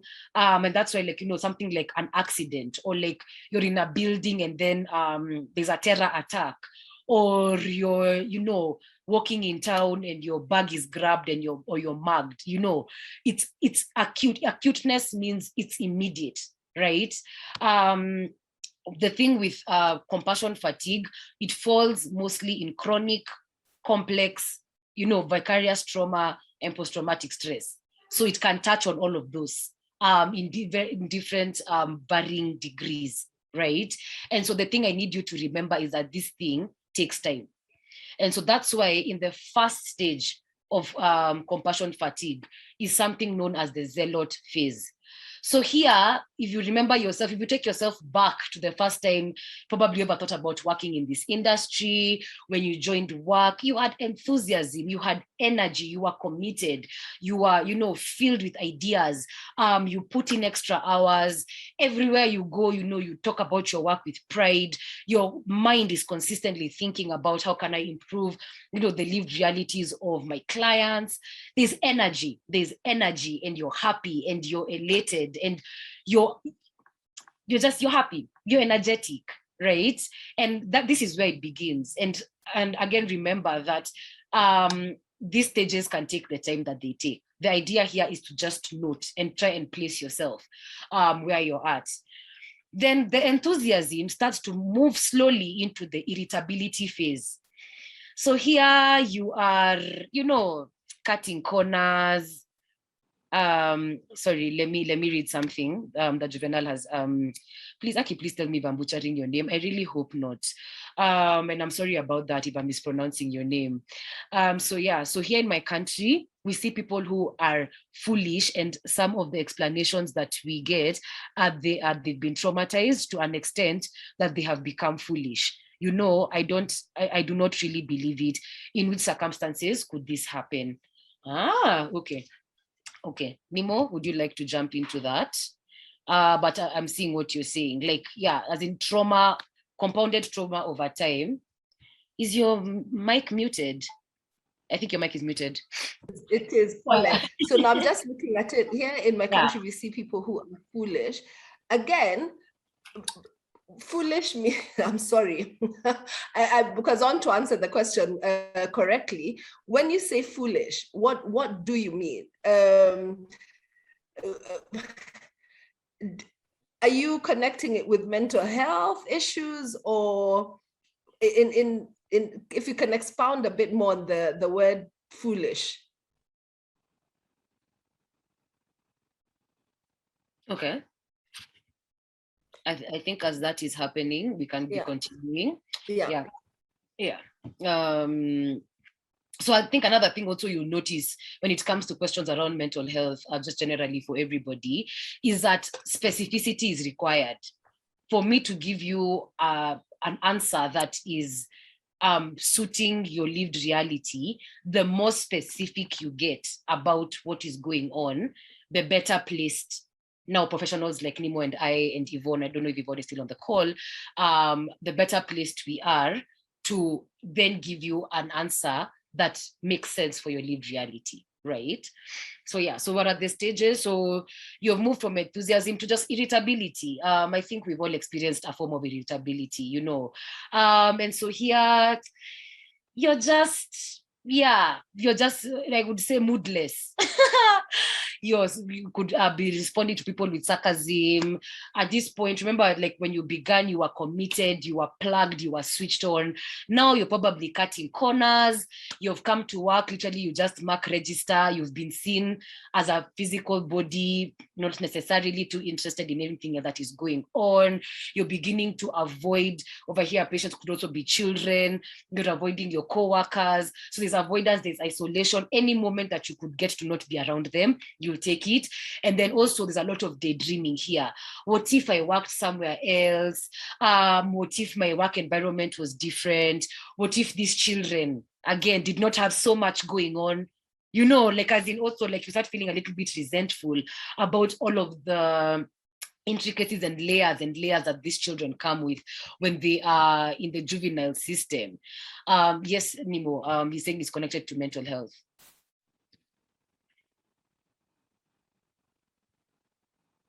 So do you want to jump in and answer? I think you're muted. So I'll just read it again. Here in my country, we see people who are foolish, and some of the explanations we get are that they have been traumatized to an extent that they become absolutely trauma can lead to mental health issues, like we've just been saying with post-traumatic stress affected. It really is affected. So it can lead to what you call foolishness. Although I would ask not to use the word foolish when it's coming to mental health, but actually using the word, would someone suffer from a mental health issue? Is I think the more, I think they say politically correct term would be what, but yes, it can happen that this trauma can lead to mental health issues. Yeah. I hope I've answered your question. Hopefully, if not, we can just continue to engage.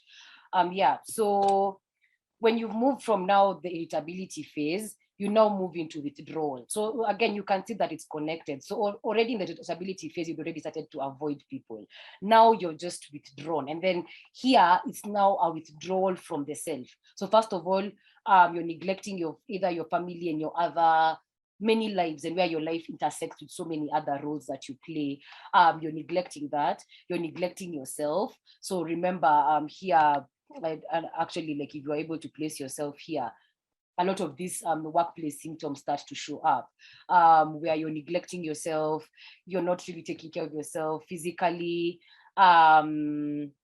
you are, feeling just fatigue, headachy, your stomach is paining, like you're just not feeling like yourself.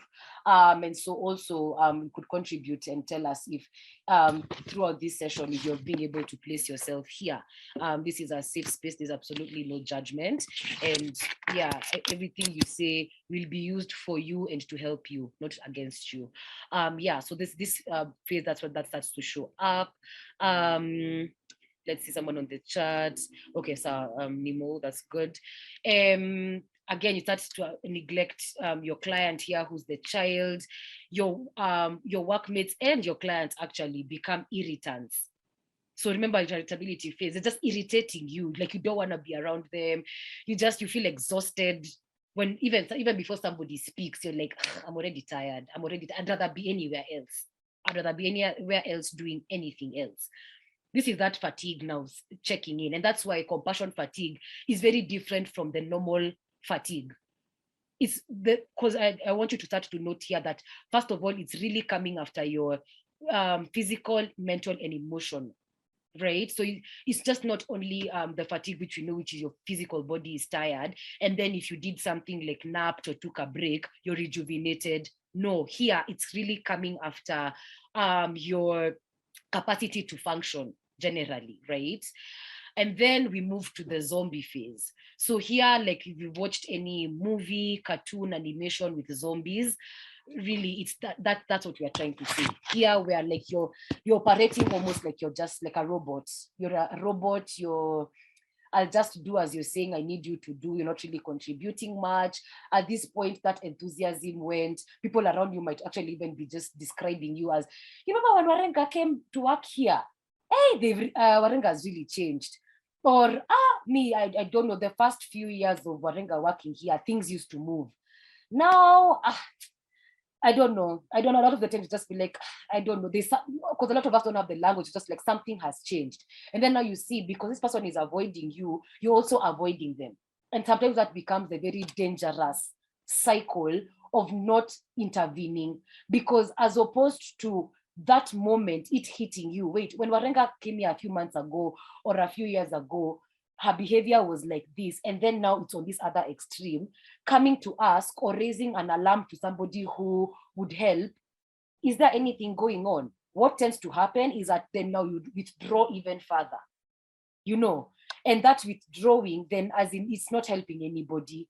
And so here again, in the zombie phase, now what little compassion you have has completely left. You have very little patience. So you're snappy, you're angry, you snap really quickly, your patience is very thin and worn out. You're on autopilot, that thing for like, let me just come. If you're working online, let me just log on to this call and do other things. Then now here again, you have like disdain. You have disdain for the children, you have disdain for your co-workers, you have disdain for the industry, you're resentful, you don't like anything, and then it's showing up everywhere. So even sometimes randomly you could be listening to the news and something around the legal system or the juvenile system is mentioned, or even now generally around children is mentioned, and you have disdain for them. Remember, I think a very powerful lesson I learned early on in my life is, everywhere you go, there you are. That then means that there's no such thing as Warenga wakazi, and then Warenga wa family, or Warenga for work, Warenga for family, Warenga with her friends. No, everywhere you go, there you are. So in this phase, especially between the withdrawal and the zombie phase, if you have children, you're highly likely treating them with disdain. Your family members are receiving the wrath of your exhaustion. Animals, all these stray animals and cats and dogs that we see, goats and sheep, Remember, we are African children, right? We may be living in urban blocks, but we have our domestic animals. You're the kind of person who will come and kick the animal, throw stones. You're angry, like you will pick fights. Sometimes like depending on how your public transport system is set up, this is the time you're going to pick fights with the conductor, pick fights with the person who's sitting next to you. Remember, this is also very emotional. So you're not feeling okay, and you're just needing that not okayness to leave you. And because now you're also operating with very low emotional intelligence, you're not understanding, first of all, what's going on with you, where you're at in these stages. All you know is that you're irritated, annoyed, and you want things to end. So again, remember here, even with the zombie phase, you might be finding yourself starting to have suicidal ideation, thinking that I want to die, imagining how it would look like if you died, imagine how it would look like if you just woke up one day and the rapture came, but only specifically for the juvenile justice system. As in, it sounds intense, but that's your thoughts, your thinking. Remember, mental, your thinking mind exists in the mental space. And so you're thinking negative thought patterns, thinking badly of everybody. Julian is asking, can compassion fatigue lead to narcissistic traits? I don't know what comes first here, chicken or egg. I don't know whether you are just actually a narcissist and then now you're a narcissist with compassion fatigue, or you have compassion fatigue and then it brings about narcissism. Nemo, help me. I'm smiling because absolutely, chicken and egg. Which one comes first? Yeah, it's very difficult to actually to pinpoint and say, yeah, this one became a narcissist because of this. But let me just read that question properly. Compassion fatigue. Okay, no, trauma can lead to huge changes in one's personality, really huge changes because of the brain damage or the injury caused to the brain. But compassion fatigue, that one, I'd need to actually check that one up before I give a definite answer. But I think it's like Waringa says, the chicken and the egg. It would be hard to distinguish which comes first. Yeah. Okay, thank you so much for that. Also, in this stage of just like operating on zombie mode, you find yourself also like you're operating in a silo, right? It's just, this is my work. I'm doing my part. I'm doing like you become very like, you don't want to interact with people too much. And that's what I'm saying, that then when you observe how you're behaving at home, when you observe how you're behaving in community, it's highly likely the same thing through and through. It's just that a lot of the times, our work lives do not intersect with the rest of our lives. So probably, if I talk to your family member, it would be like, oh my God, even at home, they're behaving like that. Then we need to intervene, right? But because these worlds are kept separate, also for purposes of just professionalism, employment, like we can't be cross-purposing this information because of it being misused. But ideally, the thing that I'm needing you to note in yourself is that it's rare, actually almost impossible, that you're being affected at work and then it's not showing up everywhere else. And that's why, like, especially then when it comes to your support systems, if you can have a well-rounded support system structure that allows for, you have people at work who are just not workmates, they also are friends. That's a really big benefit. And so because then you hang out with them outside of the work environment, then they can see how you're behaving outside of work and bring it to your attention that there could be something that is missing for you. Washira is saying, this really explains a lot. At times when you see professionals who are numb and disconnected to the situations that children are going through, they are in one of the stages of compassion fatigue, fully. And remember, as human beings, a human being has been built to be functional, to be sensitive, to be plugged in and in tune with themselves and their environment and with others, to live every day thinking about how can I make my community better, livable, habitable, safe. That's, as a human being, when you come on, that's what Nemo was saying. Children are not born bad. We grow into this behavior. So even you remember, as you're seated or standing or whatever position you're in this webinar, you may be in an adult body, but you're somebody's child. So there's something known as, I'll introduce you to the concept of the inner child. So even though you're now in a, your age and your physical body are congruent, you still have an inner child in you. And a lot of the times that inner child is not attended to, then that disdain, on top of that, like you remember the example, you're feeling disdain. And so some of your negative thinking could be, me when I was this age, I was not behaving like this. Remember, stigma. Me when I was this age, what I was in school, I was working hard, I was passing exams. Where was I coming in conflict with the law? Me when I was this age. So what you're failing to recognize is that you're not being also compassionate with your own inner child. Your empathy is also very finite. It drains. Your empathy levels are, you're completely desensitized. And so also you start to compare your life to this child. Or remember again, if you're in the vicarious trauma, you start to attach, there's again a psychological concept known as attachment. So you start to attach yourself to maybe a specific child and their lived reality, and you're preoccupied with thoughts of that child. You can't think about anything else. You're finding yourself being overly involved compared to any other child that you've come across. You're overly involved, right? This is also now a sign again of vicarious trauma. Because remember, vicarious trauma is not happening to you directly, it's happening to somebody else. And so, but you're picking it up. So either by that child giving you an account, you reading their case file. Again, other ways vicarious trauma shows up is like you're watching something on the news, and you hear a story. So it's not happening to you directly, but because it's happening to somebody else, then it's affecting you. And so remember that again, these stages do take time. They take time. It's very progressive over time. It's an overtime thing. And then finally, maybe you could say the fifth and sixth stage is the pathology and victimization stage. So here, and I think Yvonne also alluded to it earlier, where again, if you think through the bias around how we perceive people we think are mentally ill, the question then becomes, is this person mentally ill, or are they just lacking their basic needs? Do they have food?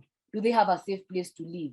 Do they have a community that takes care of them, that asks for them, that checks in on them, right? If we met their basic fundamental human needs, do they have clean water?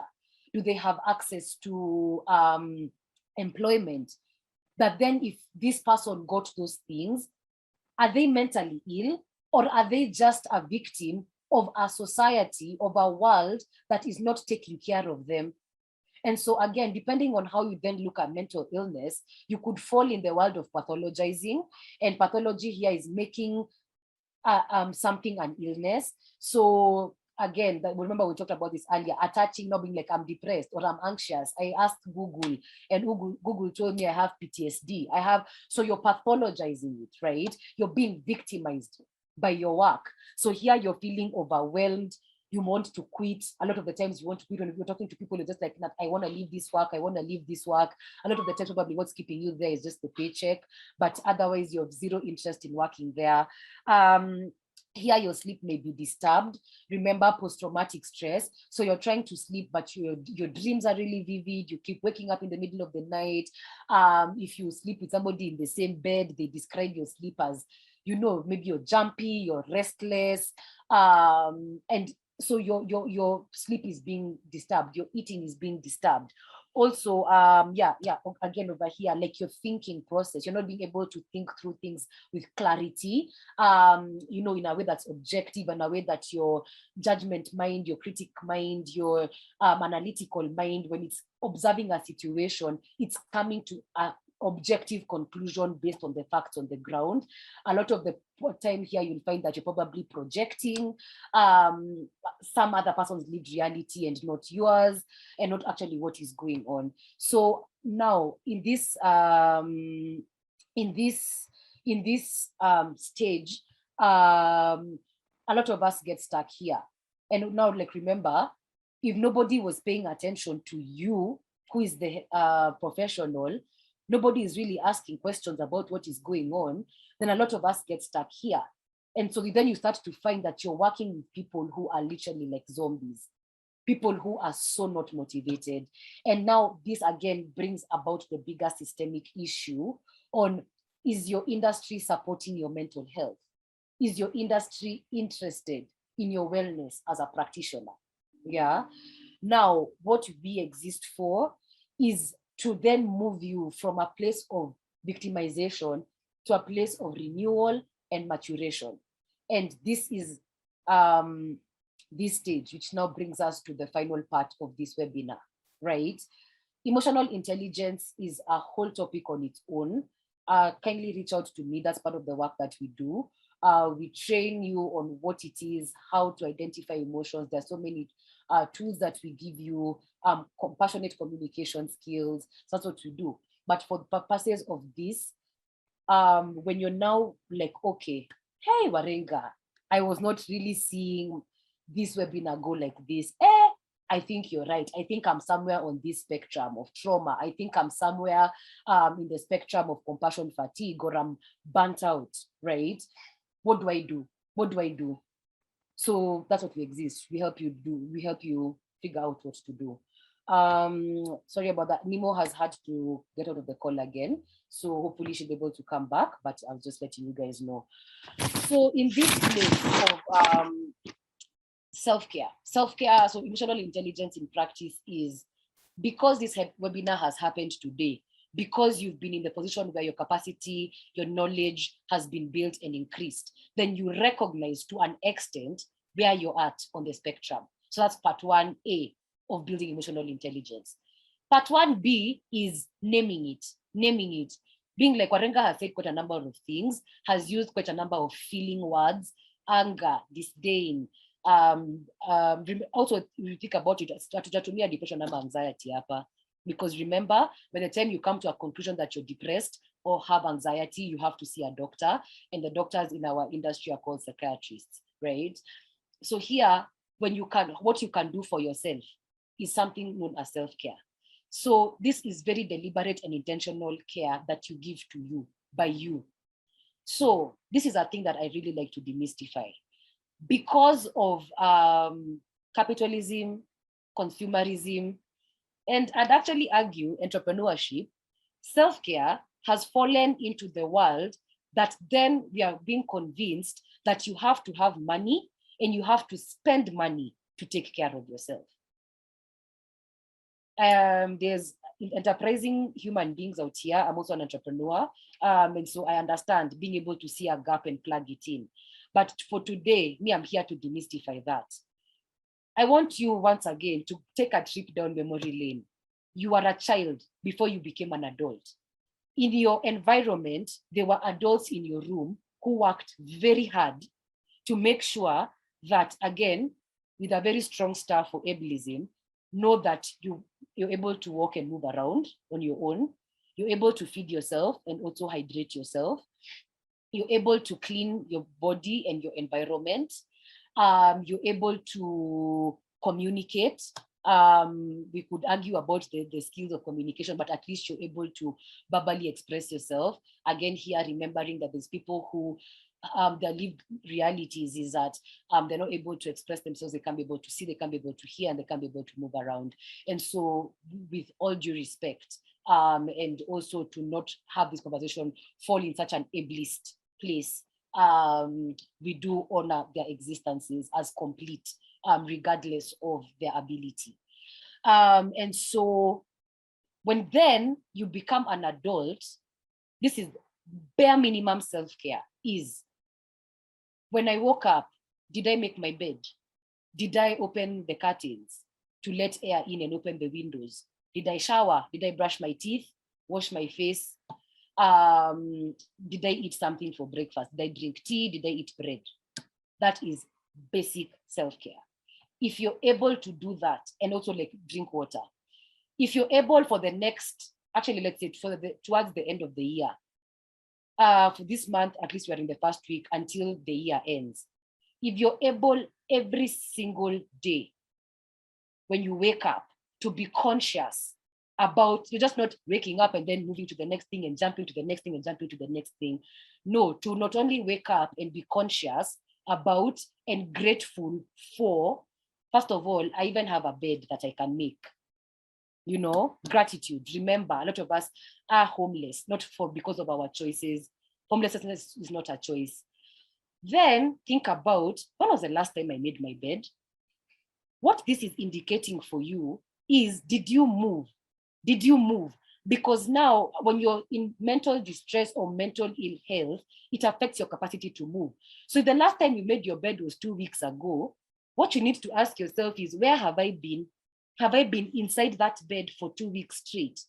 It needs to raise an alarm for you. It needs to indicate something. It is not, we will not say it's indicating depression. That's when you go to a doctor. All we are saying is, it needs to bring to your awareness that there's something that is not right with the way I'm operating. Let me see, somebody's in the chat. Yes, Washira, I'm definitely checking the time. This is the last slide, actually. We're almost done. And so again, brushing teeth, hygiene. Is my environment clean? Have I swept, mopped, washed dishes? If you're able to do that for the next 2 months, then you're caring for yourself. Then where we add another level is, now I feed myself. What I can choose is the nutrition in that meal, right? I'm drinking water. What I can then choose is how much water I'm drinking, or even if I want to infuse my water with fruits or what, like that's what you need to pay attention to. If I'm then now moving my body, I moved around. As long as I was cleaning the house, making my bed, showering, whatever, I moved around. So when you're adding a level to it is, do I want to go to the gym? Do I want to run? Do I want to jog? Do I want to do yoga? Do I want to? Now that's where self-care and money come together. That's where, like, a lot of us imagine self-care begins, but it does not begin there. It begins from the most basic. What the adults in your early childhood room did for you to be able to survive as a human being was give you the capacity to feed yourself, move around, drink water, and communicate. Now, based on, if you're able to do those things every day, then you're a person who is self-caring. Then now, if you want to add on other things, then that's where now you can exchange money with different service providers to give you a self-care experience. Yeah, so I really hope that that message has landed home. And then now we also move to the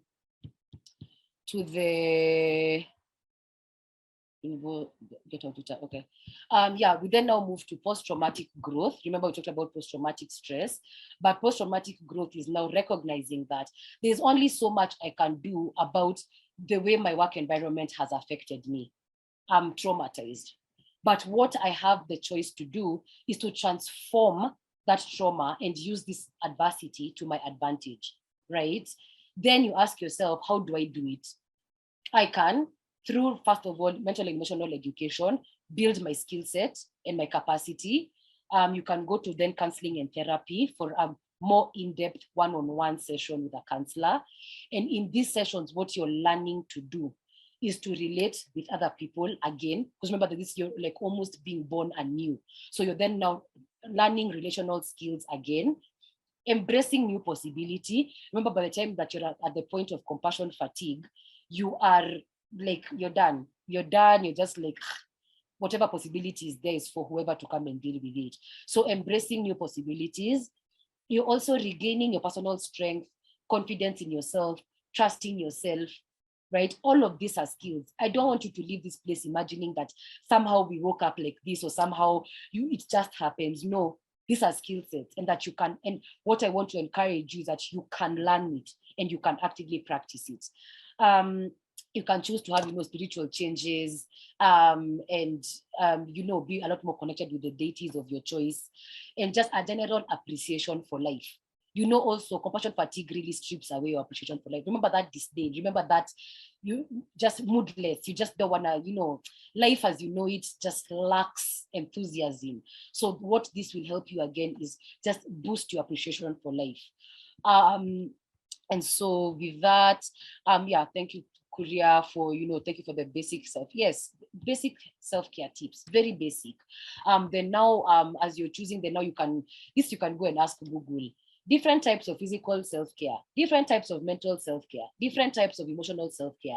It's just different kinds of activities, by the way, and they don't have to be dramatic. The idea is just to recognize that if, for example, you're cooking or you're washing dishes, It's just noting in your mind, by the way, I'm just not washing dishes. By washing these dishes, I am caring for myself and my living environment. Just that, then wash the dishes. As I'm cooking, it's just not cooking to eat, to be full. It's being like, this is nutrition I'm putting into my body. And by eating a nutritious meal, I am caring for my body. That's it, just that mental note in your head. And yeah, and so with that, this has been a very interactive session. Thank you so much. Without going back, I think we've tried as much as possible to have the Q&A and comments as we are going with the session, which I'm very grateful for. Thank you. And so unless there's anything else that is pressing, a question, a comment, a wondering, musings, just also to greet us, we've not heard your voice, please, this is the opportunity to do that. Outside of that, Carol Maringa, thank you so much. Thank you so much. This is when I was telling you earlier about, quality of work versus quantity of work. This is what I pride myself in, being able to deliver an educational service that makes sense for you and the audience I'm speaking to, which is an African and a Kenyan audience. So yes, unless you don't have any questions and comments, I want to leave you with this quote, which especially for the profession that you're in, it could really be sometimes difficult to imagine that you're doing enough. You are enough, you're doing enough. And the idea here is that no matter what gets done or how much is left undone, I am enough. And it's going to bed at night thinking, yes, I am imperfect and vulnerable and sometimes afraid, but that doesn't change the truth that I am also brave and worthy of love and belonging. I'd also really recommend that you look for Brené Brown, fantastic thinker, such an opinion leader in the world of shame and how shame affects how you work and how you operate in life. And so I think for me, as I'd also said earlier, these are our contact details. You can also, thank you so much, Mutiso. You can also reach out to Patrick, Kwashira, or Julian, Duta, Proyeto, and the team, Kevin. Please reach out to them and they will definitely give you our contacts. Like I began by saying, at the Center for Mental Health and Wellness, this is precisely what we do. So if this session was informative for you, imagine doing it in 7 core modules with this amount of detail, with this amount of wellness skills. We work with organizations, we work with school and education systems. And so also if you're sitting here and wondering, how can I bring this into my organization? Reach out to us. What we help you do is integrate mental health care in your already existing working system. Okay, so we won't come and then now be like, there's a mental health thing and then there's the rest of your work. No, we look at how you're working and then we infuse mental health care into the way you already work. If you want personalized sessions, if you're here and you're thinking, hey, my family really needs this, reach out to me. Wairimo is psychologist, a child psychologist. So also if you have children and you need them to go for counseling, reach out to her, fantastic work that she does. Yvonne as well, who left the call earlier, but also fantastic counselor. So just also reach out to them. I think for me, as I'm leaving you, I really hope that also you recognize that this is what mental health is. Hatujalia, we've not emotionally burdened each other. We've not, used language like crazy, mad, just derogatory language. No. Here, we are here to educate you, to increase and boost your empathy levels as well. And for you to live knowing that, remember this one, what mental health is. This, Proyeto, thank you. So useful and interesting. And yeah, best things that you can apply these thoughts to every single type. Yes, exactly. Every single type of job. Thank you so much. And so also remember, we are all in a movement. We are all trying to get our mental health in check. And so all of us are here. And so let's support each other as we are trying to realize our potential, as we are trying to cope with our day-to-day stressors. Don't be the stressor. Some of us are not stressed because we are the stressor. Please don't be the stressor. Remember, when you're working productively, you're contributing every day to your community in such big ways. And for me, my work here in this session was to hold space for you, to humanize the work that you do, to humanize you, to appreciate the work that you do. Isi kazi rahisi, or translate, it is not easy work that you're doing. And so with that, I'm extremely grateful. Have a lovely, lovely weekend, towards the weekend. And yeah, I'm really looking forward to continue to work with SJJ, to work with everybody else who's on this call. So please, please, please reach out and let's make some magic together. Let's make some magic together. But yes, otherwise, asante sana. Bashira, over to you. Thank you. Thank you. Thank you so much, Wariga. I can't thank you enough. And the other panelists, Wairimo, who was also juggling between a number of things, but yet she managed to find time to be with us. And Yvonne, who also came as a guest panelist. We appreciate so much for what you guys have done this morning. And I think it has been very, very interesting. You have come and you have been able to demystify mental health issues and so on. And in the, when we think about it from the context of the juvenile justice, that's why we are trying to bring it closer, because we know very well that people who are working within the sector go through difficult periods, be it family related, be it work related. Yet these are the helpers of the children who are coming into the system. They're offering helping services. And therefore, this topic cannot be discussed enough. And I want to believe that we have just begun. There is still room in which we can talk more about these issues. Thanks for sharing your contacts. But we at the African Council on Juvenile Justice, we are looking into ways in which we can bring topical issues that actually are meaningful to making the child justice in Africa more and more friendly. One of the things, and my takeaway today, is that when we are talking about mental health, we can kind of think that mental health is for those others. It's not for Patrick, it's not for Julian, it's not for Warenga. Mental health is not for me. I'm okay.